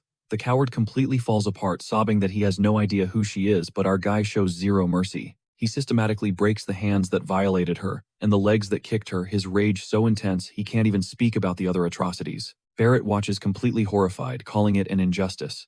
But Ryfan growls that this is exactly what Tarek's countless victims must have felt in their final moments. When Barrett calls him a murderer, Ryfan just laughs in his face, calling out his hypocrisy. The man claims his conscience is clear, but our king of combat isn't buying it for a second. Outside, Cirrus and Salon are watching the whole brutal display. The Slayer whispers that it's too cruel. But our hero snarls back that scum like him deserve a fate far worse. The priest, hardened by his own past adventures, silently agrees. The pretty boy priest then reports that the Slayer already took care of Talcata, admitting he couldn't intervene fast enough. But Sirius insists it was Salon's healing magic that saved her. Through his heightened senses, Rifen realizes Talcata is still alive. His breathing is faint, but it's there. Barrett suddenly shouts out that Sirius is the returned Slayer. The elf warrior's eyes go cold as she asks him directly, "Did you kill that elven child?" Barrett stumbles over his words defiantly, asking what she's going to do about it if he did. Her response is to slowly, deliberately draw her blade, declaring that even a worthless life like his might offer some small comfort to the child's spirit, and that's a debt she intends to collect. The man shrinks back in terror, absolutely losing his mind that he's about to die over a mere elf slave, just before she strikes him down. His last desperate cry for help is ironically for the very children he murdered. Just before his hand can connect, Sirius delivers the final blow, vowing that she would never let a monster like him touch her with those disgusting hands. Sometime later, the team regroups around a crackling bonfire. Talcata runs the numbers for him. 7 female elves and 9 male orcs are present. Sirius expresses her gratitude, but he just bows, pledging that her master is like a father to him now. Ceylon immediately flags the lopsided gender ratio, and the Slayer elf chimes in that male elves and female orcs are basically a tough sell on the market. Then a couple murmurs the name Eldia, which jolts her memory of Rifen mid-battle, questioning what happens to slaves, forcing her to reconsider everything she thought about him. Just then, Muscle Freak crashes back onto the scene, brandishing a slave contract, bearing the official seal of Rolophane's union leader. This is a huge deal, a document that took serious muscle to get. When they ask how, the hero just says he found the safe by blasting through the office wall. This earns him a fierce scolding from Father Sillin for being a total barbarian. The weirdo is absolutely floored. No one's called him that in 50 years. He starts to freak out, wondering if he's actually turning into a simple-minded brute. Pretty Boy wants to know why he even brought the slave contract, and Muscle Freak declares they're gonna need it. He turns to the crowd and makes a proclamation they are all free to choose. Their lives as slaves are officially over. Shocked whispers ripple through the group. The word freedom just confuses them. Taking orders from a new master already seems overwhelming. It's a gut-punching reality that they don't even grasp the concept of being free. The priest immediately asks if Rifen is planning to start his own slave trading business, but the big guy shuts that down, revealing he has zero intention of ever selling them. Sion's next guess is that he's giving up the adventurer life to settle down, but then the lad firmly stamps the Rolofane seal onto the contract, officially severing their ties to Tarek's ownership.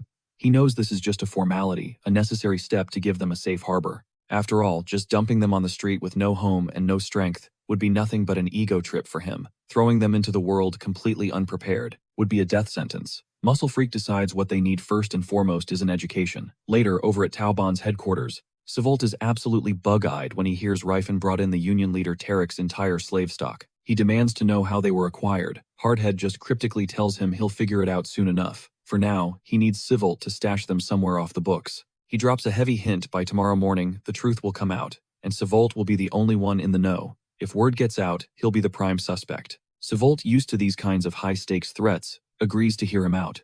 The hero then drops a pouch of 100 gold coins on the table, more than enough to cover their expenses. The Taubon leader's jaw hits the floor. He's convinced this absolute madman robbed the Rolofan Manor blind.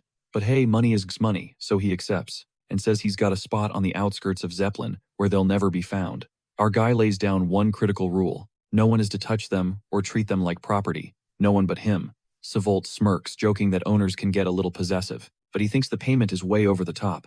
Then Redhead clarifies that the gold is also for their schooling language mathematics, accounting, history, philosophy, and if possible even medicine and healing arts. Savolt is completely baffled. He's certain Tarek would have already educated them, but the brute makes it crystal clear this is about real learning, not just obedience training. The idea leaves Savolt stunned. The thought that Reifenhardt wants to give slaves a legitimate academic education is insane. He asks why he would go to such ridiculous lengths. Hardhead shoots back that the more skilled a slave is, the more useful they are to their master. The trader scoffs at the idea, insisting that slaves aren't capable of that kind of learning. But the hero just shrugs, saying it's his money, so it's his gamble to take. If it pays off, the slaves become more valuable, which is a win-win for him. Savolt points out the obvious logistical nightmare. No self-respecting scholar would ever lower themselves to teach slaves. The dude just nods, fully aware of how arrogant academics are, and suggests hiring broke university students instead. The trader argues a student can't teach what they haven't even mastered yet, but our guy clarifies he only needs them to teach the absolute basics. reading, writing, and arithmetic, which also makes it way cheaper. With that, Sevolt finally caves, though he warns it's a total waste of money like trying to teach philosophy to a cat. Rifen silently recalls that in his previous life, a few progressive thinkers had proposed educating slaves. It wasn't a crazy idea to him, but the ruling class had laughed it off, comparing it to teaching a dog how to paint a masterpiece. The nobility was convinced that all non-human races were fundamentally inferior. That deep-seated arrogance was the very reason slaves were kept ignorant to squash any hope of an uprising. And now Hardhead plans to weaponize that exact prejudice for his own endgame. Once these slaves start learning at an explosive rate, Sevolt's mind is going to be blown, and he might even start educating his own assets. After all, smarter slaves are better for business. If this idea catches on, it could spark a revolution across the entire continent, something Rifen completely failed to achieve in his past life. The great paradigm shift starts right here, right now. Later, back at their place, the big oaf has a sudden realization he gave all his cash to the trader and completely forgot about their own travel fund. He sheepishly asks Pretty Boy if she can spot him some coins. The Slayer deadpans that she could just return her new outfit for a refund. This sends the weirdo into a full-blown panic, begging her not to do it. She suddenly bursts out laughing. It's the first genuine laugh he's ever heard from her since she was enslaved, a detail that completely flies over Rifen's head. The next morning, the city of Zeppelin is in an absolute uproar. The trade union leader of Rolifon Tarek and his successor, a man named Barry, have both been found dead. With no clear culprit and a storm of conflicting testimonies, the entire case is declared a dead end. Flash forward 2 weeks. Father Sillin is deep in prayer as his purification light arcs over the cursed Sirius, vaporizing undead demons. Rifen watches them thinking they have incredible synergy. Either Sillin is perfectly matching Sirius's rhythm, or he's been trained for this since he was a kid. He can't help but wonder just how young this kid was when he first set foot on a battlefield. Pretty Boy was turning out to be way more of a powerhouse than he ever expected, with the potential to absolutely smoke his arch-nemesis Saintess Ellen if he keeps this up. But something's nagging at him. Why was Ceylon a total nobody in his past life? Did he die young? Before he can dwell on it, the exhausted priest asks if they've finally reached the illusion ruins. He points out the monsters here are way tougher than back in Palton, but admits it's been surprisingly chill since they used the secret entrance. 2 weeks after ditching Cheon, they finally hit the Graham Kingdom, right at the foot of the Settlard Mountains, home to the legendary lost ruins of Illusion. This is the spot where our boy hopes to get his powers back. At the entrance, Pretty Boy starts whining that the door is sealed with powerful magic and brute force won't do squat, roasting our MC for not hiring a mage. But Rifen just tells him to chill out. He's got this. Sillin is absolutely shook when he finds out this psycho was actually a mage. The idea of a martial mage, someone who's a beast in combat with an aura and magic, completely shatters his brain. The kid starts yelling about how unfair it all is, how he grinds non-stop for barely any gains. Then he notices Hardhead is gathering an insane amount of mana, way more than needed for a measly 3-circle spell. After 30 straight minutes of focusing, the absolute unit cracks the seal and swings the gate wide open. Pretty Boy, still fuming, warns him to never ever tell anyone he's a mage. See, in his first life, Rifen was the GOAT, the world's first 10-circle mage. He came here, searching for a Lucian's voice to get his magic back, but the place is totally empty. Outside, our dude is sulking hard, while Pretty Boy tries to cheer him up, saying he can't be number one all the time, and doesn't own every single ruin. Still, the whole situation feels off. In his original timeline, illusion wasn't even discovered for another 17 years. The future is definitely changing. To lift the mood, Ceylon whips out a treasure he found. It's called Nihilon, a magical arrow that fires pure mana. The more you concentrate, the more shots you can fire. It looks like a normal stick, but it's a legit branch from the Tree of Life itself. The Elf Slayer gives it a test shot, and it completely vaporizes a tree in seconds.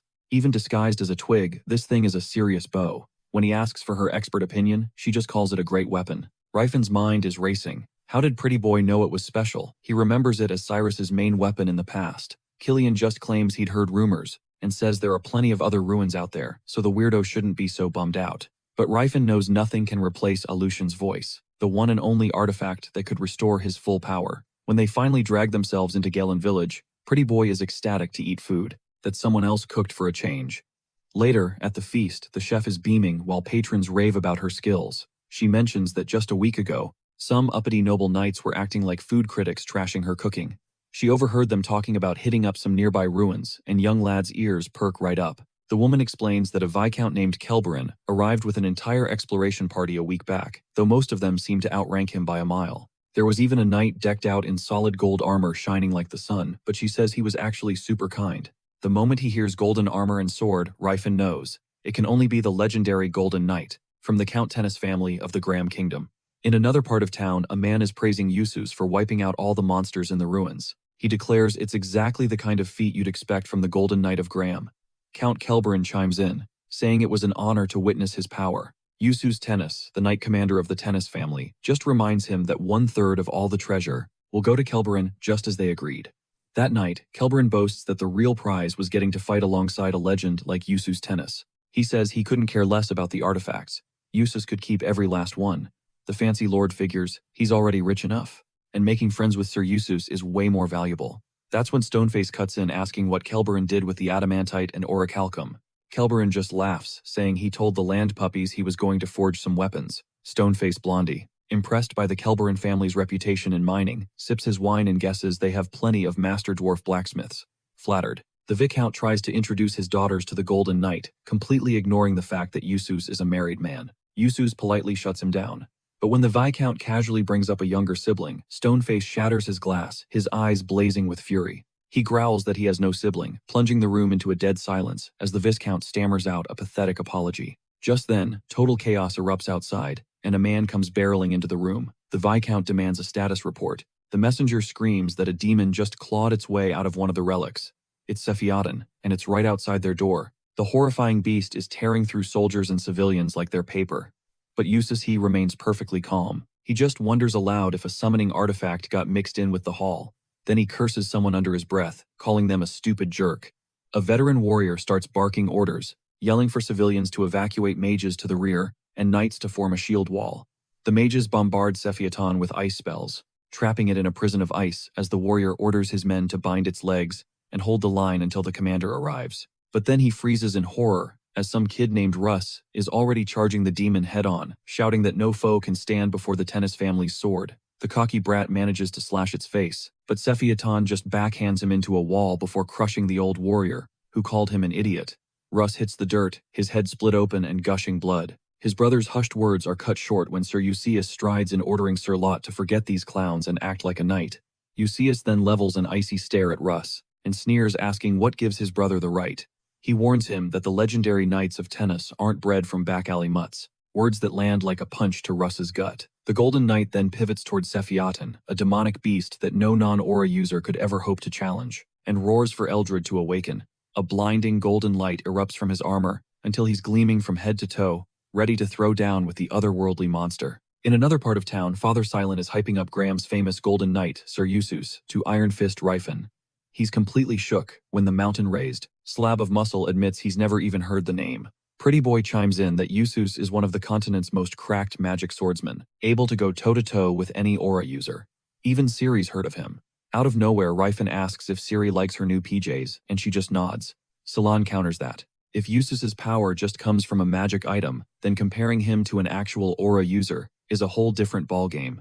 Ryfin calls the magic armor Eldred, the most broken gear of their time, but actually mastering it is another challenge entirely. Forged from true gold Eldrol, a material far rarer than true silver mithril, the magic armor Eldred and the magic sword Eldrin are the ultimate relics from the Silver Age, handed down through the Tennis family for generations. Any magic swordsman who can wield both Eldred and Eldrin is known as the Golden Knight. Just uttering the command Eldred unleashes a devastating surge of power, putting him on par with an aura user, but only if you have the skill to handle it. Back on the field, the Golden Knight commands himself to become a feather, riding the currents of the wind. Then Yusus, a blur of golden plate, launches himself at the demon and ignites the power of Eldrin. His 8th circle spell, Material Destruction, erupts and plunges the entire battlefield into chaos. Ryfin reflects that the House of Tenaz has truly mastered the art of unleashing Eldred's true potential, but even the best tools in the world don't guarantee you'll be the strongest. Salon points out that Ryfin seems to hold magic swordsmen in high esteem, which is weird since aura users usually look down on them. But Tenaz County's skill with magic armor can blow most sword techniques out of the water.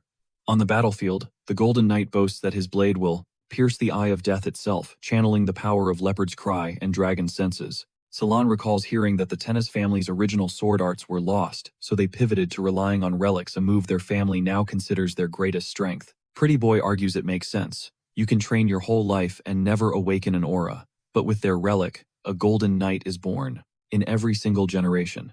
Yusus slams Sephiroth with a devastating heatwave. Salon gets it now, having an aura-class warrior guaranteed every generation. is an absolutely priceless advantage. Even for him, taking on a magic swordsman rocking Eldred would be tough. The Golden Knight then summons a chilling cold snow's fog and plunges his sword deep into Sephiroth, commanding it to disappear. With one final decisive slash, the Golden Commander fells the demon, as the soldiers erupt in cheers for his victory. That night, Rifen lies awake in bed, wondering if that guy can really keep winning forever. The big guy starts talking about getting that artifact, and Salon gives him a sharp look, asking if he's seriously thinking about taking on the Count of Tennis. When Rifen confirms he wants to take it, Father Silent cuts in, reminding him that back in Shaitan's principality, they all fought together because Rifen was in the right. This time, however, Count Tennis discovered those ruins himself, making that artifact rightfully his. The truth in those words hits Rifen hard. He realizes that just taking it would make him nothing but a common thief. He sits up, struggling with how to get Salon on his side, without revealing his past life as her comrade. He looks at Pretty Face and says, there's something he has to confess, asking if she remembers him mentioning the unbreakable gym. He reminds her that the head was a disciple of the legendary Fist King Gerard. Rifen starts weaving his tale, explaining there are brutal trials built into their school's traditions. The bruiser adds that his master personally hid the artifact in those ruins, as a challenge for any disciple bold enough to claim it. While Siri is out cold, the two continue their hushed conversation. He admits it's their clan's messed up way of toughening up disciples, since they can be a pretty rough bunch.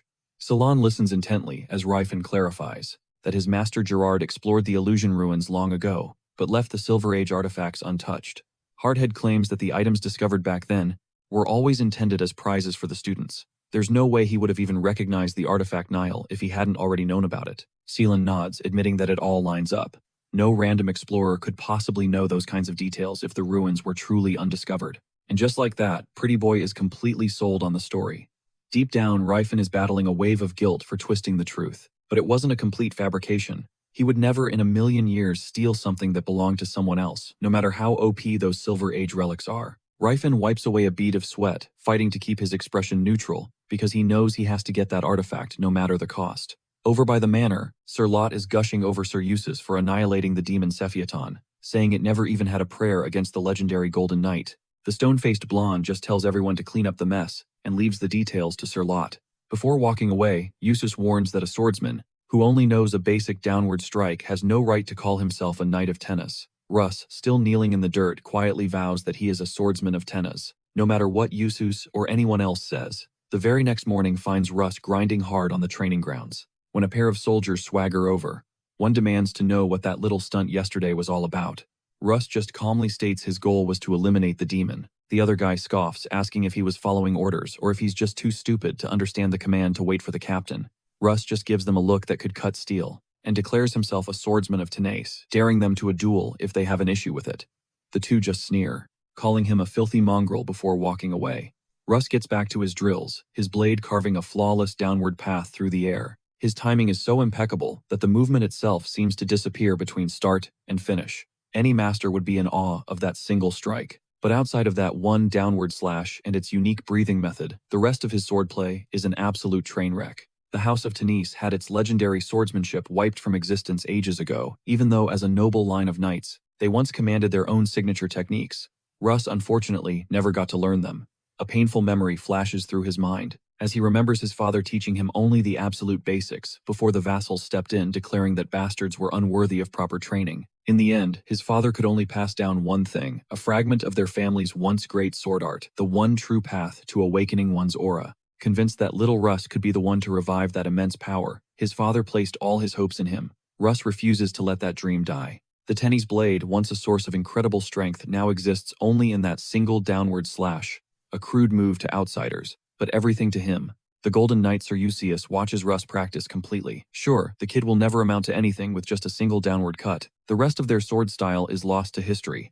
Still, as he watches Russ pour his sweat and soul into it, he has to admit, the kid is a natural. That night, Rifen and Hearth are griping about having to sneak around like this, especially after being reborn. With his mask on, he hops a fence near the Viscount's castle, figuring Kelberon's massively profitable mining operation must have paid for the spectacular fortress. It was clearly built by master dwarven craftsmen. After knocking the entrance guards out cold, our sneaky protagonist slips inside. One soldier is heard bragging that with Graham already having the Golden Knight, who in their right mind would dare to attack, his friend points out that the knights from the capital are just as formidable. The first soldier insists, Their lord is in a completely different league. He hears a faint noise but just dismisses it as his imagination running wild. Meanwhile, our hero is pressed against the wall, thinking that real thieves must have a good reason for clinging to ceilings. On this new path, he figures a little thievery isn't the worst thing in the world. He might even have a knack for it. He guesses the guys in the flashy armor have to be tenace knights, which means taking them down quietly is going to be a challenge. One guard finally spots him, but Rifen already knows that submission holds are the most effective way to score a silent takedown. After he gets them tied up, he detects a motion barrier and a heat-sensing spell. This is a pain because he can't just turn it off. Every magical barrier has a core, and his eyes quickly find a rock covered in runes. He smashes it to dust and glides into the warehouse, which is packed with secret treasures like a sealing jar, an infinity bag, and even a celestial harp. He bypasses most of it, muttering about the chaotic organization, until a Helton blade grabs his attention. It's actually a Talad sword, a completely different weapon despite its appearance. Then he lays eyes on his target, the Elysian's voice. As he moves toward it, a simple thread trap snaps and he freezes in place, convinced he is completely screwed. This idiot nearly has a heart attack after tripping on a basic string trap. Viscount Kelberin is in a full-blown panic, his wife looking on with worry. As alarms shriek throughout the castle, a report comes in that the intruder is in the southern tower. Rifen is cursing himself out, furious that he got past deadly magical defenses, only to be busted by something so incredibly stupid. He decides then and there to leave thieving to actual thieves. He takes off at a dead sprint, blasting through soldiers, trying his best not to hit them hard enough to kill, but he's seriously struggling to hold back his strength. Outside, knights and mages have teamed up, launching fireballs with orders to take him down. Our shadowy weirdo snatches a nearby guard while on the run, muttering a quick sorry about this before turning him into his new personal shield. He uses the soldier to absorb a massive fireball from the mages.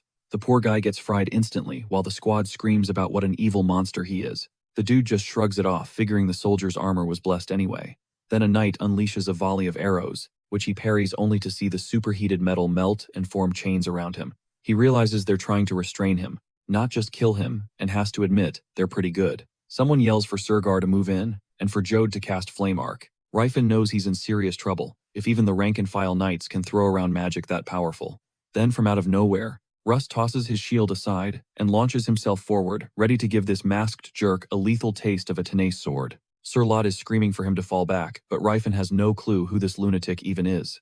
Lot commands Russ to get back into formation, but Russ is deaf to the world, literally shoving his own allies aside to get to the intruder. The rugged fighter watches him come. His breathing, his footwork, his swing, it all seems totally unremarkable. And yet there's something about the strike that defies all logic. Russ's one swing shatters the molten chains, but before he can mount a follow-up, our stealthy hero slams a punch into his solar plexus, sending him flying. The kid notes that even with an attack that strong, the intruder couldn't dodge it, which proves he's not a well-rounded fighter. Suddenly, the Golden Knight of Graham makes his grand entrance. The Golden Knight lunges, but Rifen casually bats the attack aside. Okay, this dude is no random intruder. He's on a whole other level. When Rifen insists he has his reasons, Eustace fires back, that those can wait. Living by the motto to always strike first, Rifen explodes toward the Golden Knight, ready to throw down. Steel screams against steel as they erupt in a blur of motion, dodging, parrying, and probing each other's defenses, while the soldiers watch completely frozen. They're just speechless at the high-level duel unfolding.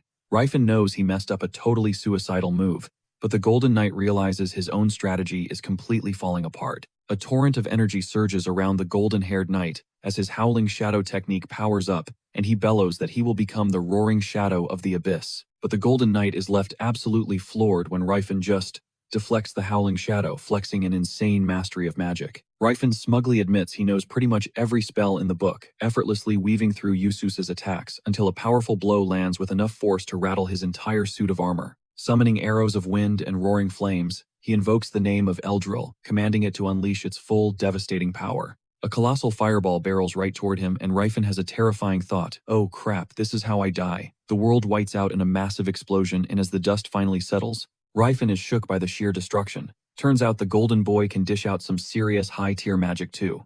Eustace is equally stunned that this S-tier criminal tanked the hit without a single scratch. He can't wrap his head around it. How could anyone survive that blast? He didn't even see the guy flinch, let alone dodge. For someone whose vision pierces beyond human limits, the Golden Knight starts to suspect the truth. This intruder, he might be an aura user.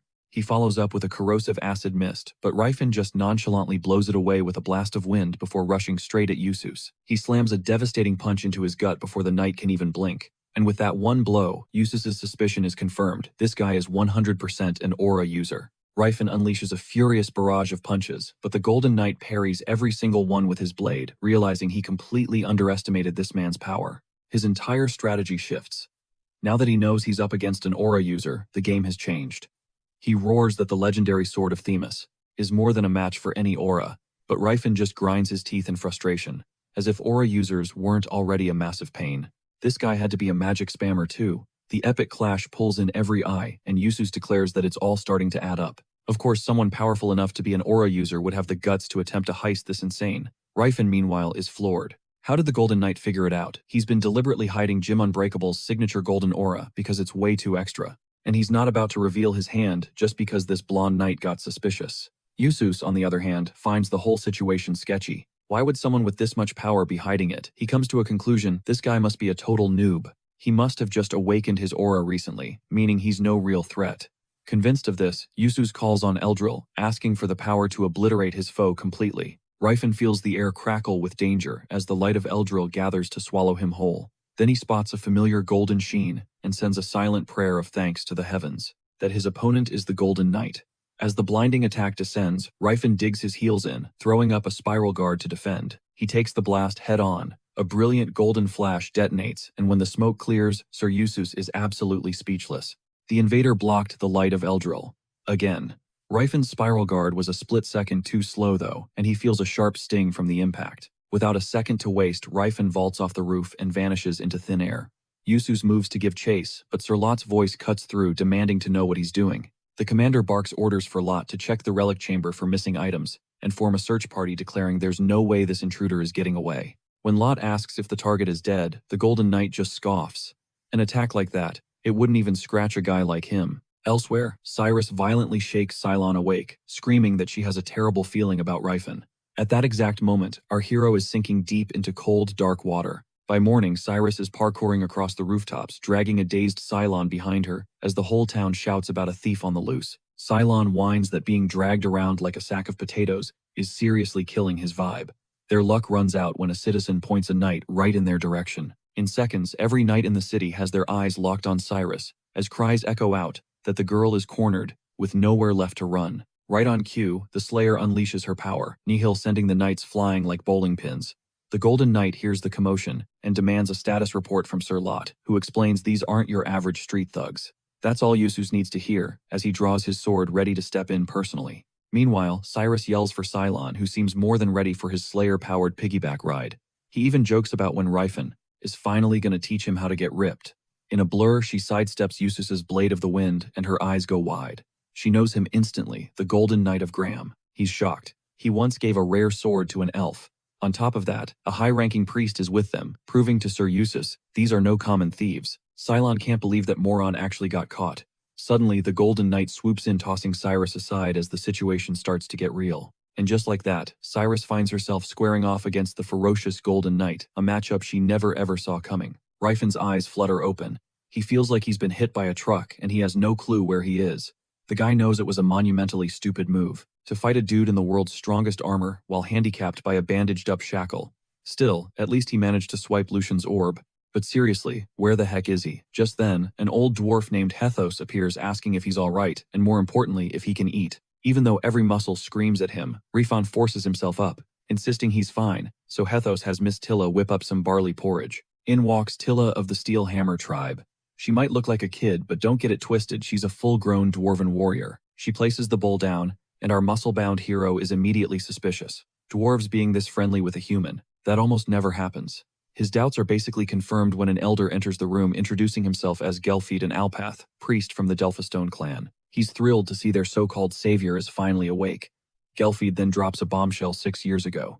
Their great priest received a divine message from Alpath himself, foretelling of a man with a body of steel and a brilliant mind who would emerge from a path of darkness. This man would carry the tears of the northern wind and was destined to literally rewrite fate, which in plain talk meant a super-jacked dude with a galaxy brain was going to pop out of an ice cave, and they needed to rescue him and treat him like the chosen one. The priest even broadcasted this prophecy across the entire continent.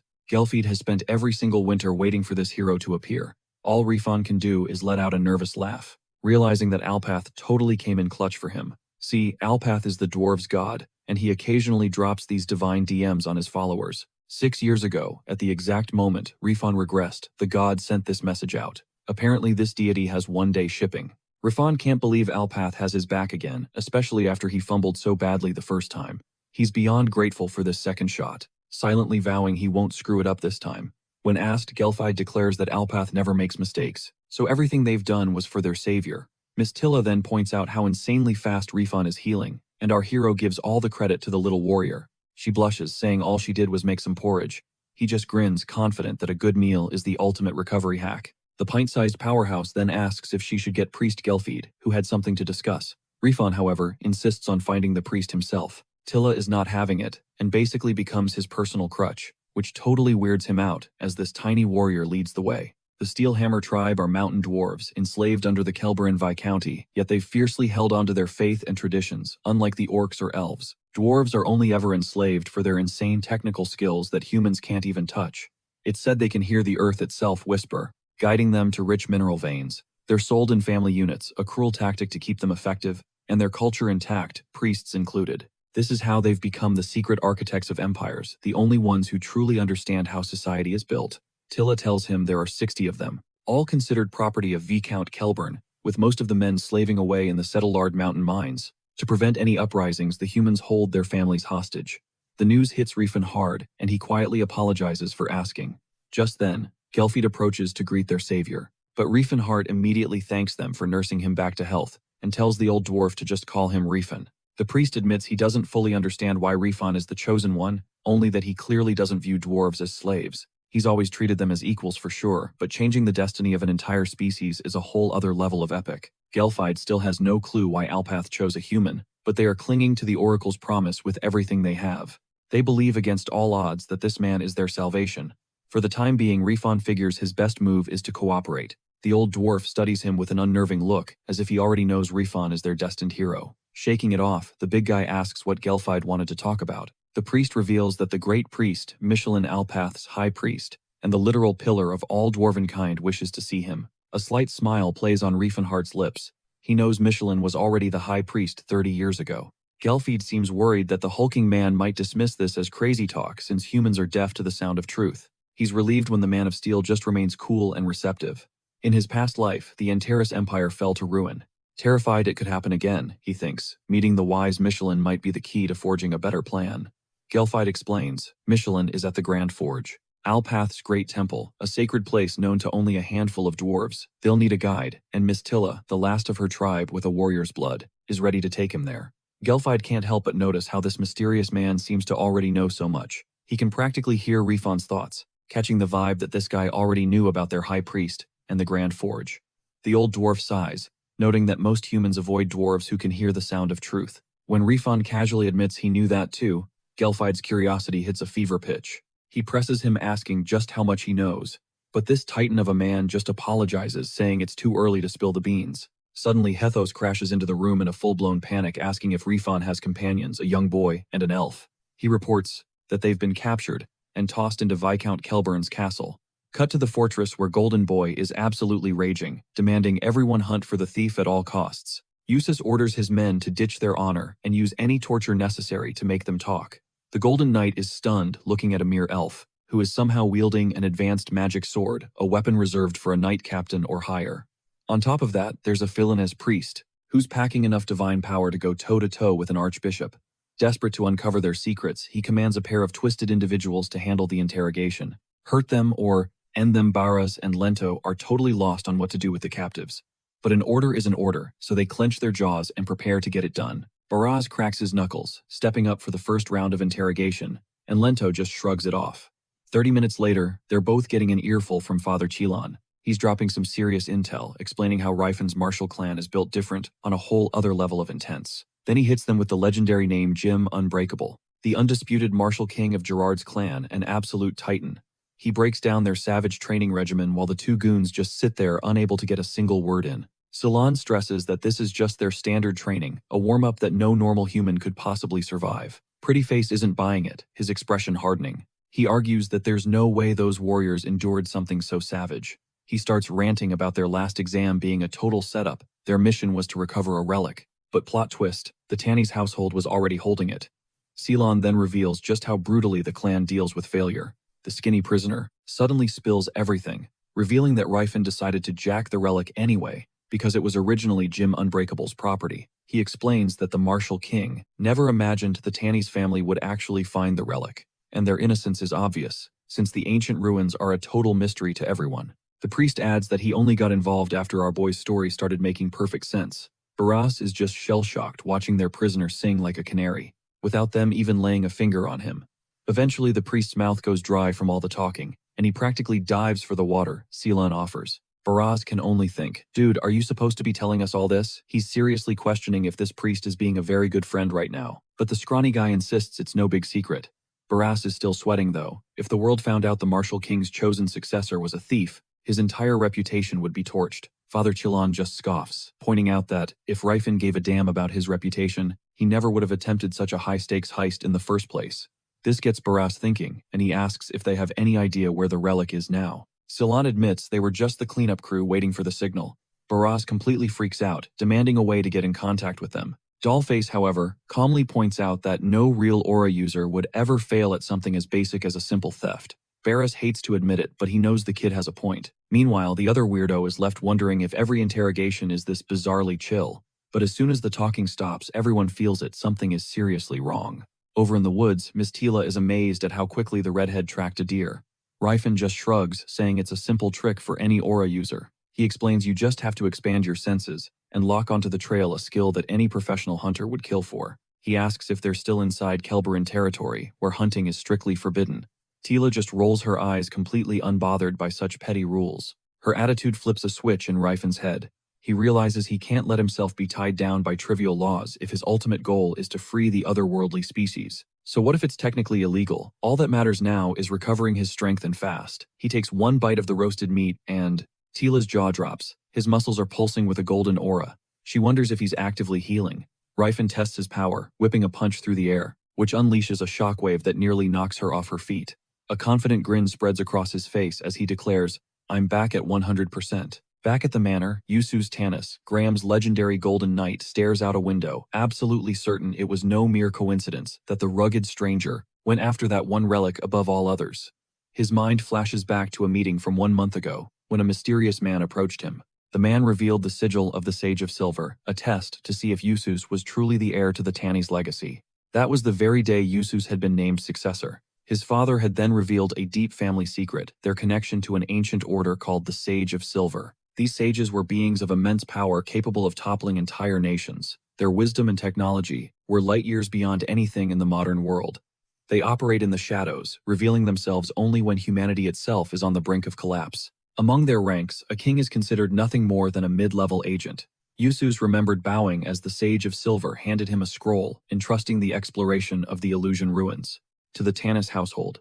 The sage was claiming all the relics within, but he tasked them with retrieving just one specific item, a piece known as Illusion's Voice. The mission came with a dire warning fail, and the Tanis family would be erased from history. The weight of that command presses down on him even now. Just then, Barras and Lento enter to report. They've wrapped up the interrogation of their two captives. Their story lines up, but they add that something about it feels deeply wrong, which immediately gets Yusus's full attention. Down at the gate, a soldier named Drainspots, a familiar face, and starts trembling the pure chaos from yesterday, replaying in his mind. None of them could have ever prepared for waking up to that kind of attack. As just regular soldiers, they know they have zero chance against a monster who can literally punch through solid armor. Drain sends up a silent prayer that he never crosses paths with that man again. The word is the relic got stolen, and since Sir Yusus is holding the thief's buddies, there's a pretty good chance the guy will be back for a rescue mission. With a heavy sigh, Drain just hopes that if the man shows, he makes it quick and painless like last time. In that exact moment, his partner sees a terrifying figure approaching. It's the fist guy, whispering two words into the wind, Calamity Horn. Meanwhile, Yusus learns that the thief is from a group calling themselves Jim Unbreakable. He can't wrap his head around why the all-powerful Sage of Silver would be interested in them. Blondie is still skeptical of their story, but the real wild card is Ceylon. The man is a pilgrim and a high-ranking priest, wielding power that rivals a bishop's. He's 100% sure a man like that could never be a trained spy. For Blondie, it's just easier to believe the kid's wild tale. He just assumes these two are disposable pawns who are about to be abandoned by their leader. The only question left is how in the world are they going to catch the real thief? Going all out is an option, but there's no guarantee they'd even walk away from it. Suddenly, an earth-shattering explosion rips through the air, making the Golden Knight whip his head around. He knows instantly the thief is back, and he heard his friends were here. The blast sends the entire castle into a frenzy, while Barris rallies the tennis knights, ordering them to unleash their true power. He vows that tonight will not be a repeat of last night. But the Man of Steel just smirks. He's on a different level now too. Sir Lot barks an order for Barris and Lento to charge, but a single devastating punch from Rifen sends both of them flying.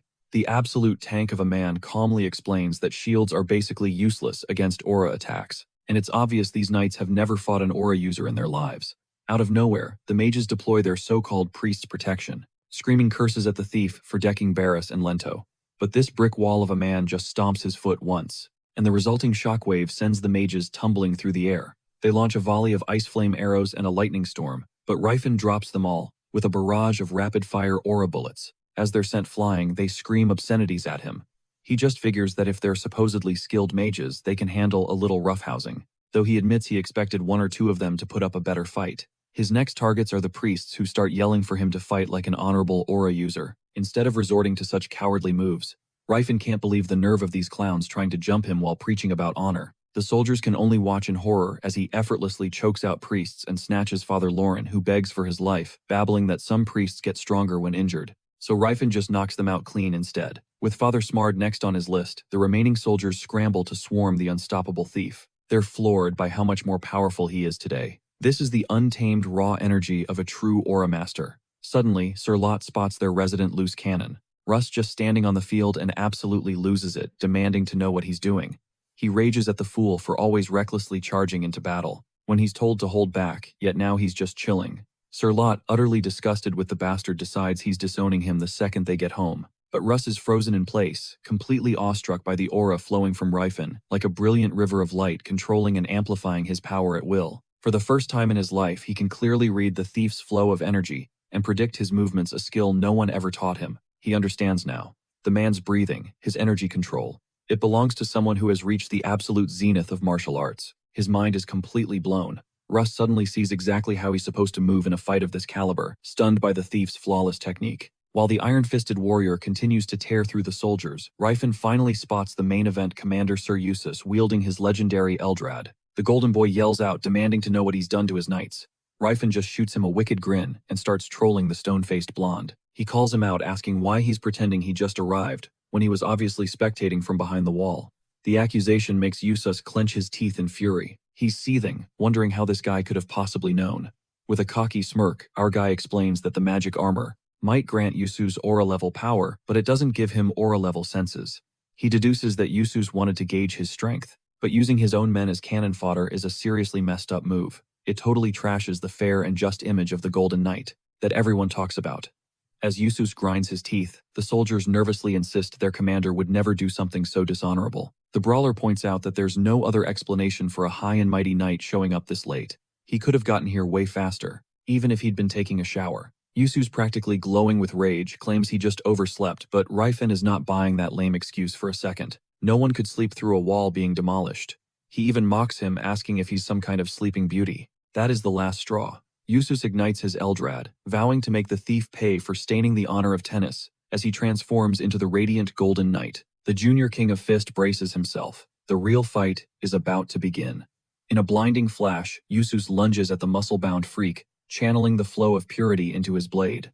Totally hyped, Rifen wonders if that's the legendary sword of pure mana, the perfect weapon to challenge his aura. Yusus unleashes a furious strike, the clang of steel on fist echoing across the battlefield. Rifen knows his body is tough, but it can't block an arcane weapon head-on. And yet as Yusus's slash descends, Rifen's spiral guard flares into existence, deflecting the blow and completely turning the tables. Meanwhile, in the prison, Sirius and Father Silon listen to the distant sounds of battle, wondering what's going on. The Slayer girl immediately figures it must be Rifen Hart, staging a one-man rescue mission. Celine teases her for acting like she doesn't care, even though it's obvious she completely believes it's him, which makes her blush furiously. While they eat, Sirius gets lost in thought, confused as to why Rifen is being so kind to her. Celine just jokes that the guy must have a thing for elves. Sirius admits that at first she just thought he was some kind of hardcore role player. The doll-faced girl has to agree he totally gave off that vibe. But then she recalls the intensity in his gaze and knows his motives run deeper. The Pilgrim Boy chimes in that this kind of talk about a guy being special and different is exactly what women say right before they get married and end up cursing their husbands for life. Or so he was told by a nun at his orphanage. Sirius just stares, wondering what kind of unhinged nun teaches a little kid something like that. Silon's mood suddenly sours, and he starts cursing Ryfen for dragging them into his personal war. He grumbles that if Ryfen was going to steal something, he should have been way more careful. Still, the Slayer elf can tell he doesn't actually hold a grudge against the brawler. What's truly eating away at the pretty boy is that by accepting the job, he made himself an accomplice. He feels guilty because he did nothing to stop the muscle-bound idiot. He understands they can't exactly follow the law to survive. He's hitting 20 next year, putting him just 3 years behind Ryfen. Sirius is caught off guard by his sudden maturity. Then she nearly gags when she does the math and realizes they're only 3 years apart. She'd always mentally pegged Silon as being at least 20 years younger. She figures one mean joke about his pretty face would probably make him cry. Just then, the cell door flies open, and a Miss Tilla barges in asking if they're Silon and Sirius. She drops a bomb she's working for Reifenhart. The mission is simple, it's time to escape. Silon is completely stunned, but Sirius immediately identifies Tilla as a dwarf. The pretty boy remarks that she looks totally human, aside from her ears. Sirius lets out a laugh, calling him a naive kid just moments after thinking he sounded so grown up. As they sneak out, a guard spots the thief's companions. Before the situation can blow up, Sirius flattens him with a savage kick, instantly shifting into combat mode. Another soldier lunges at her from behind, but Tilla is more than ready. She parries the strike and hurls the attacker away like he's a ragdoll. Our Slayer elf stares, completely floored by the dwarf's raw power. Tilla just grins, bragging that dwarves are built different as she urges them to move. Meanwhile, Ryfen remains locked in a savage duel with the Golden Knight. He's certain that Tilla's breakout mission is already a success, but Eustace catches the thief's eyes darting toward the underground prison. He starts to wonder if this entire epic battle is just a massive diversion. The Iron Fist smirks, basically confirming he wouldn't be fighting this hard unless something big was on the line. A tidal wave of power explodes around him as he finally stops holding back. The Golden Boy is shaken to his core, realizing this thief hadn't even been fighting at full strength. Eustace lets out a roar, lunging forward and slashing with his sword, Eldrad aiming to cut Ryfen clean in half. The tough guy effortlessly flips out of the way and counters with a brutal smack that sends the Golden Knight stumbling backward. Determined to regain control, Eustace faces a relentless barrage as our guy charges up another fist. He slams it into the ground, unleashing a massive shockwave that Eustace is forced to dodge once again. When Eustace invokes the cry of Eldrad, Ryfen shoots forward for a gut punch, only to hit nothing but air. It seems the Golden Knight has powered up too, and he's finally taking this fight seriously. In a flash, 5 mirror images of Eustace materialize surrounding Ryfen. Every single one of them feels real. Ryfen, who had underestimated Eustace's skills against aura users, now knows he was dead wrong. This isn't some cheap illusion. It's a high-level mage technique. This Golden Boy is way more powerful than he let on. All 5 clones blast him with material destruction, but Ryfen identifies the real one in a nanosecond and sends him flying with a single punch. Eustace is completely freaking out. The old soul inside Ryfen almost pities the guy for not knowing a veteran mage can easily read subtle mana signatures. The Golden Boy screams that the Sword of Tennis has never known defeat and charges in for another attack. But Ryfen activates his Spiral Guard, shattering the ice magic, shrugging off a volley of wind arrows, and blocking the breath of corrosion without a single scratch.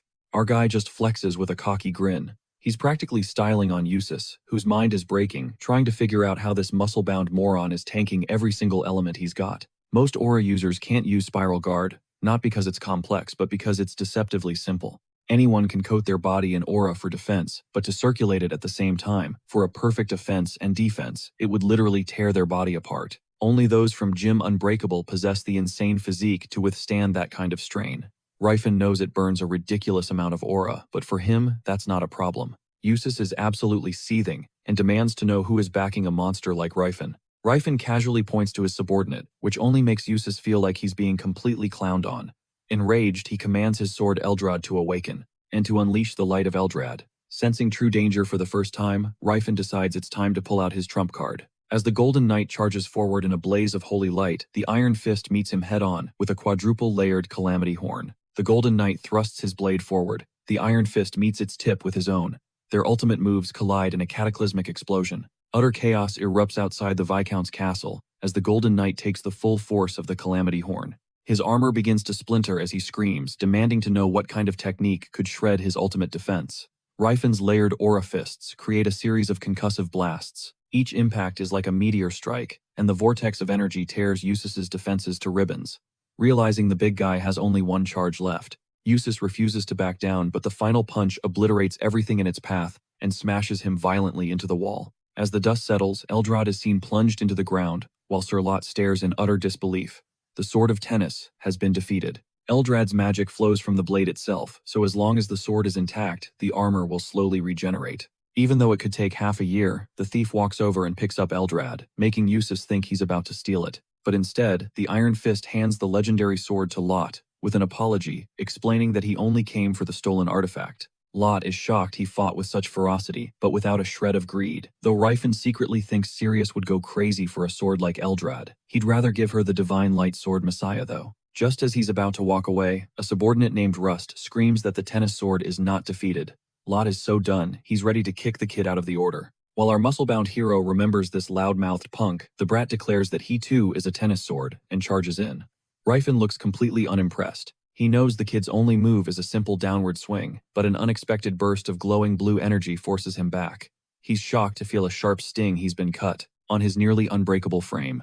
In a split second it clicks, that's Blade Aura, and Russ with a smirk confirms it, declaring he's finally proven himself as the Sword of Tennis. That brilliant sky blue energy triggers a flash of memory in Rifen's sword St. Cyrus, the legendary hero who once faced the Demon King. The name escapes his lips, Sword St. Cyrus, and the sound of it absolutely floors Russ. Because his true knighted name is Cyrus von Tennis, he's been dismissed his whole life, stuck with the common name his mother gave him, Russ. Rifen is furious with himself for not connecting the dots sooner. The Tennis family is famous for the Golden Knight. Now 30 years later, when the Sword Saint emerges, their house is set to become a marquisate, despite the lingering stain of a swordsman who used magic gear. That's why the Golden Knight wasn't on Rifen's radar. In his past life, the guy was a forgotten footnote in history. The future Sword Saint actually blushes hearing the title. Our stoic hero just plays it off, claiming he must have him confused with someone else. The kid's face falls, his disappointment on full display. Rifen remembers the legends of Cyrus, painting him as cold and unreadable. But people can change. Done with the conversation, Russ lunges forward, Blade Aura, blazing only to eat a gut punch that barely even tickles. Rifen is shocked for a second, but then realizes Cyrus must have used his aura to absorb the impact, and he's seriously impressed by the skill. Not bad for a dude who just unlocked it. Rifen senses the kid is about to go berserk, and wisely creates some distance. Cyrus attacks again with blinding speed, his strikes completely unpredictable to Rifen, the man who would become the King of Fist. Ryan Hart can't read a single one of Cyrus's moves because every attack comes from a wild angle no trained fighter would ever use. Combat is built on patterns refined over generations, like the unbreakable style his grandpa Gerard drilled into him. But this kid fights like a feral beast, with zero form and absolutely no rhythm. He should be an easy counter. And yet there isn't a single opening. Rifen remembers the old stories that the Sword Saint was a once-in-a-century prodigy, and now he's seeing why. In a flash, he recalls Cyrus bragging that he had slain the 4 heavenly kings. He even took down the great orc warrior Tothid. The claim sounded absurd back then, but seeing Cyrus fight now, Rifen believes every word. Reborn, the King of Fist, is face-to-face with his old rival's greatest opponent. Fired up, he shatters Russ's blade aura with a single explosive punch, leaving the kid utterly stunned. Even then, Russ hefts his sword, declaring he is the Blade of Tennis. His overhead strike, perfected over years, descends with the power to split the sky. The spirit of a man fated to become his rival all over again. Determined to smash that destiny, Rifen hammers a vicious punch into his gut, and quietly wishes him farewell. But Cyrus refuses to collapse. He's on his knees, struggling to breathe, and he still identifies himself as the Sword of Tennis that never surrenders. Rifen gets the chilling urge to finish him, to neutralize a future threat before it grows. But an inner voice tells him to stop, not because Cyrus is innocent, but because taking him out now would steal Tothid's long-awaited shot at revenge. He understands his true purpose is to forge a worthy rival for Tothid. Rifen spares Cyrus, banking on him growing stronger for their inevitable showdown. In his past life, Tothid's clashes with the Sword Saint only forged them both into legends. Rifen knows that killing Cyrus at this moment could mess everything up. Declaring that Cyrus is destined to be defeated by Tothid, he turns his back and leaves. Cyrus, shocked and enraged, explodes with aura, letting out a furious roar that startles Sir Lot. Outside, Tilla greets, Rifen overcome with relief. Her father Silent jokes that they've certainly had a memorable adventure because of him. The pretty boy admits he anticipated some trouble on his pilgrimage, but getting locked up wasn't part of the plan. Then he chews Rifen out for endangering Sirius, an elf girl in all that chaos. Rifen panics, demanding to know if anyone touched her, but Sirius just reports that the knights were surprisingly decent. When asked about the relic, Rifen just shrugs, saying his master told him to retrieve it, and he has no clue what it actually does. He keeps the lie simple so they can get going. Back at the demolished castle, Severus quietly corners Abron. He asks if he truly saw an aura user and confirms he's with the Tennis Night Order. As expected, word gets around fast. Eustace hears the chatter about Russ awakening his aura and is sick with envy. He can't fathom how the bastard son of a harlot could get the power the elders always craved. His own father had a soft spot for Russ, and the very same elders, who once showered Eustace with praise, are now secretly celebrating. The household finally has an aura user. An aura user in the family could catapult the House of Tennis into the upper echelon of nobility. Eustace seethes, wondering where that leaves him. He's convinced that he and Eldrin alone are the true swords of tennis. On a distant cliff, Cyrus is laughing, completely thrilled that awakening his aura has changed everything. He's certain it's only a matter of time before he hunts down that thief and becomes the real sword of tennis. That's when a blonde man with a blank expression appears from nowhere. He's curious about this loser's good mood and wants to see this awakened aura for himself. When Cyrus proudly unleashes his blade aura, Eustace calls it beautiful. That comment makes Russ light up, thinking his brother is finally acknowledging him. But then, in an instant, with ice in his veins, the Golden Knight rams his sword deep into Cyrus's gut, while the blonde-haired punk launches a savage counterattack on Russ. He refuses to even acknowledge Russ as a fellow swordsman. With a contemptuous shove of his blade, he sends Russ plunging into the churning river below. But life's a funny thing, and this is a classic trope. The betrayed hero gets tossed into a river, miraculously survives, and crawls back later, burning for revenge. The blonde's buddies roll up asking what happened, and he weaves a tale about how Russ ambushed him, trying to steal the title of patriarch. He claims he just reacted in time. Now Russ is somewhere downstream with a fresh hole in his abdomen. Surviving that would be a miracle, and even if he pulls through, Russ would be in no shape to challenge the might of the Eldred family. While his former comrades search for a body, Siri is grilling our hero about how he knows Tilla. Our boy explains that the dwarves were the ones who rescued him. They pulled him from that very same river after a prophecy from their god Apoth declared he would be their savior. Tilla wholeheartedly confirms it, stating he's the one sent by the gods to save their people, which is why she's backing him. The elf is absolutely stunned. The young saint is baffled, wondering if dwarves even believe in God, and he's floored to learn they even have priests. Humans would never imagine that a race bred for slavery would worship a divine being. The saint adds that according to human belief, dwarves follow an evil god, since among the 12 major deities, Eldia, the goddess of elves, and Apoth, the god of dwarves, are practically unknown legends. Suddenly, Siri spots someone drowning in the river. They haul him to safety, and our hero recognizes the face immediately. It's Russ. He's totally bewildered, wondering why he's here, and if this is some kind of twisted part 2 of the prophecy. A while later, Russ finally comes to realizing his gut-wrenching mistake. He thought if he just became skilled enough, his brother Eustace would finally see him as family. But that monster never had any intention of accepting him. When he asks what happened, our hero explains they found him floating down the river more dead than alive and dragged him out. He learns they're now in the Vade Barony. A full 3 days have passed since the bloodbath back at Kelburn Castle. Their original plan was to hole up at an inn and get a physician to patch Russ up, but the young saint took one look at the wound and declared he needed someone with serious skills. He tells Russ it was a good thing he's an aura user, otherwise he would have been a goner. Russ expresses his profound gratitude for them saving his life. Our hero is already thinking 5 steps ahead. Having the future sword saint owing him a life debt is a massive advantage. Even if they become enemies down the line, he'd have to think twice before trying to kill the very people who saved him. Our protagonist offers him some coin to get back on his feet and head home, but Russ drops a bombshell: he can't go back. He's been branded a traitor who tried to assassinate the heir. This makes everything click for our hero. Russ was supposed to awaken his aura and challenge his brother to an official duel to claim the successor title. At least that's how the story went in his previous life.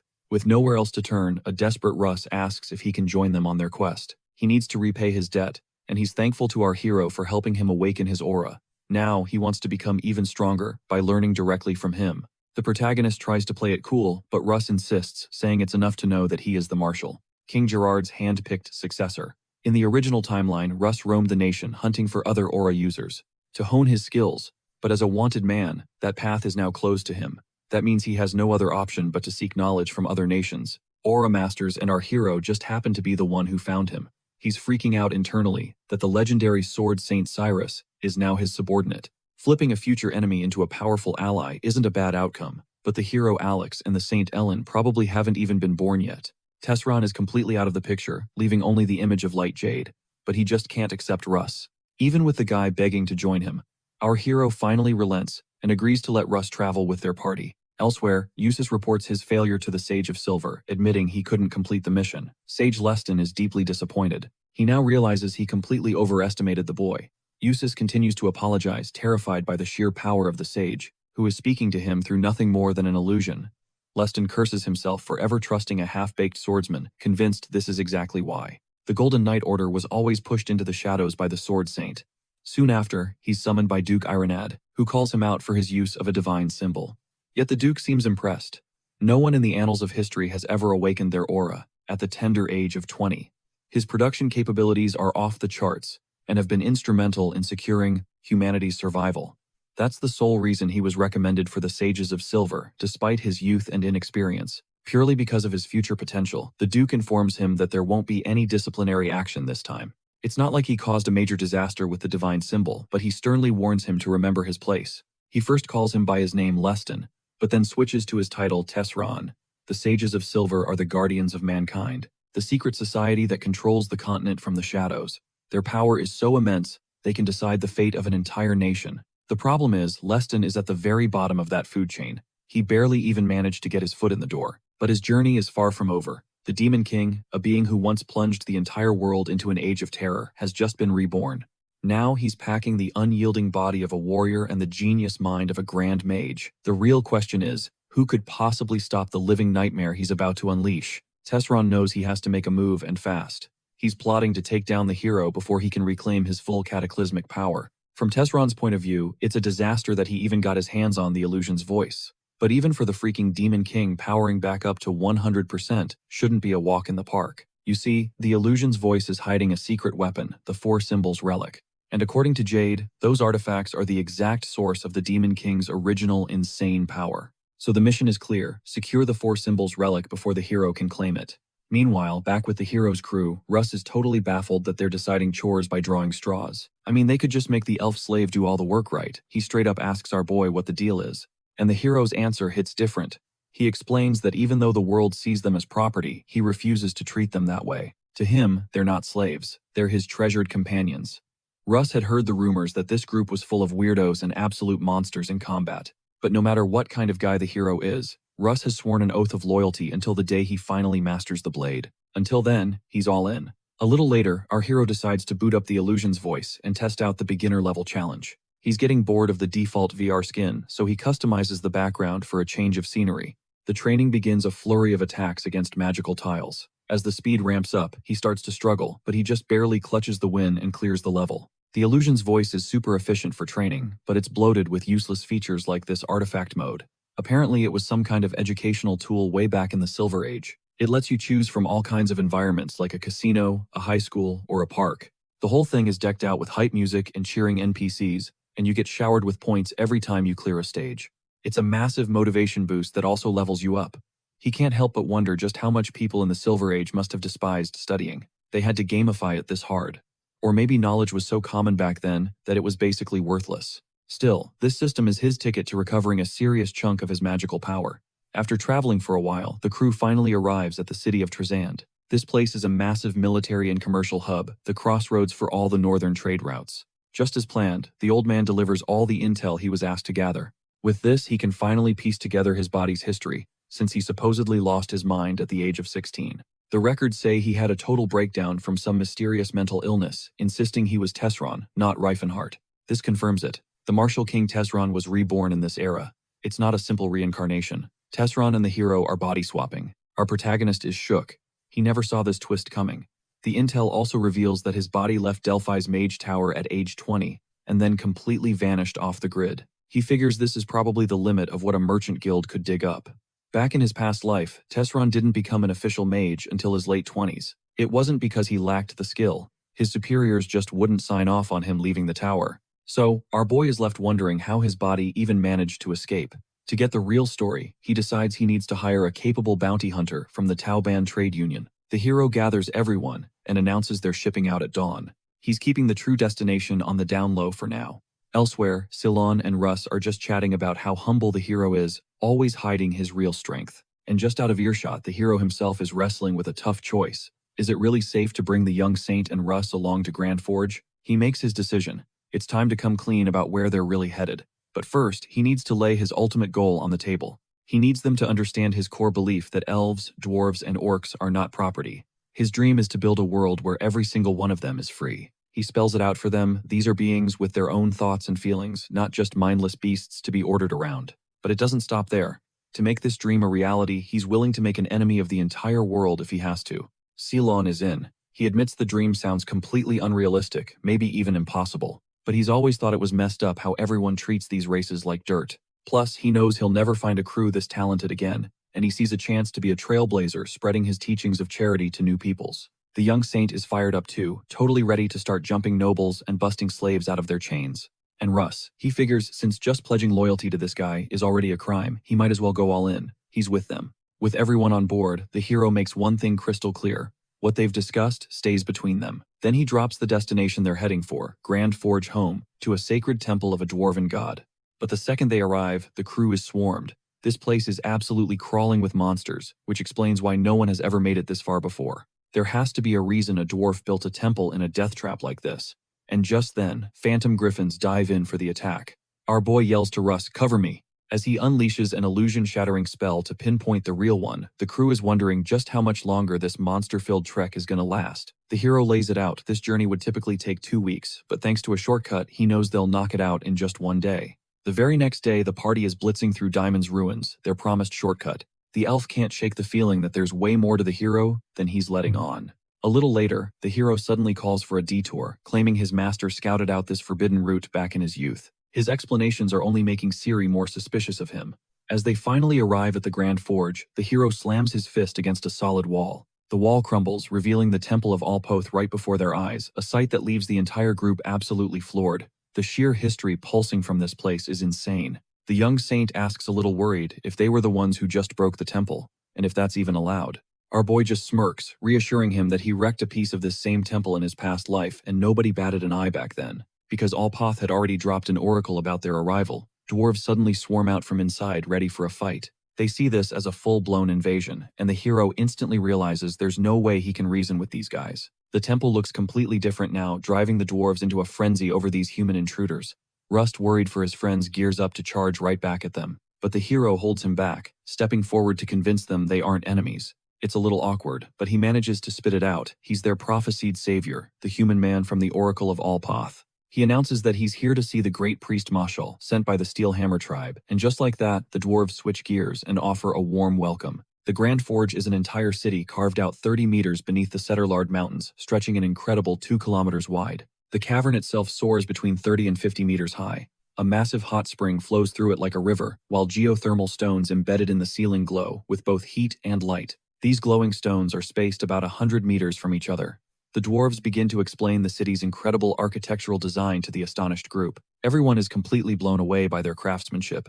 The dwarves explain that the Grand Forge was originally a ruin from the Silver Age. They just gave the interior a major remodel. But our protagonist knows the truth. This was a thriving dwarven city, even back in the Silver Age, which explains why the architecture is scaled so low. In other words, the dwarves of the Silver Age were so advanced they could build a metropolis like this.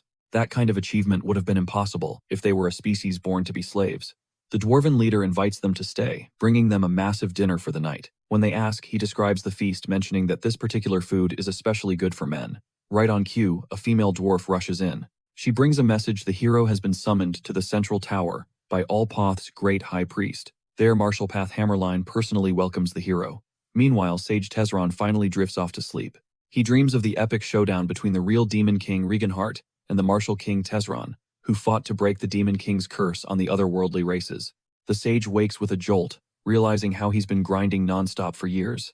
With a weak, scrawny body, he awakened his aura at the age of 20, and immediately used that power to strong-arm the elders of Delphi's Mage Tower. He demanded they grant him the rights of a formal mage. After that, he started networking, building alliances with people he knew would become influential. His scheming even landed him a spot among the prestigious Sages of Silver. His entire life was going exactly as planned, but he knows deep down he can't beat the Demon King with just his aura and 5-circle magic. The Demon King is on a whole other level, because Tesron's original body was just built different, and he's likely out there right now hunting for his old subordinates. And he's also trying to reclaim his lost magic. The sage knows he needs a crew of powerful warriors to even stand a chance of taking the Demon King down. Back in the forge, the hero introduces himself to the priest, which makes the old dwarf pause, feeling a strange sense of déjà vu. The hero says, "This might be hard to process, but we met 10 years in the future." The priest is completely baffled. Our boy explains that he has literally traveled through time and journeyed across the continent. As a legendary mage, he got tangled up with the otherworldly species, while searching for a way to reach the god-tier 10th circle. That path eventually led him to fight against humanity itself, earning him the title of Demon King of the Antras Empire. He waged a massive war against the entire continent before he was finally defeated. He tells the priest it's his call whether to believe this insane story or not, but he adds if the priest really was one of his most trusted subordinates and a close friend, then he would have told him about this day. The priest decides to put him to the test, asking a trick question: "What color is my beard?" To which Rifen replies that he doesn't have a real beard and is still rocking that same fake one 30 years from now, which is 100% true. He even knows the secret behind the fake beard. It was blessed by Allpoth in the dwarven otherworld. A massive beard is the ultimate symbol of manliness. You can be totally bald, but if you don't have a glorious beard, you're basically a nobody.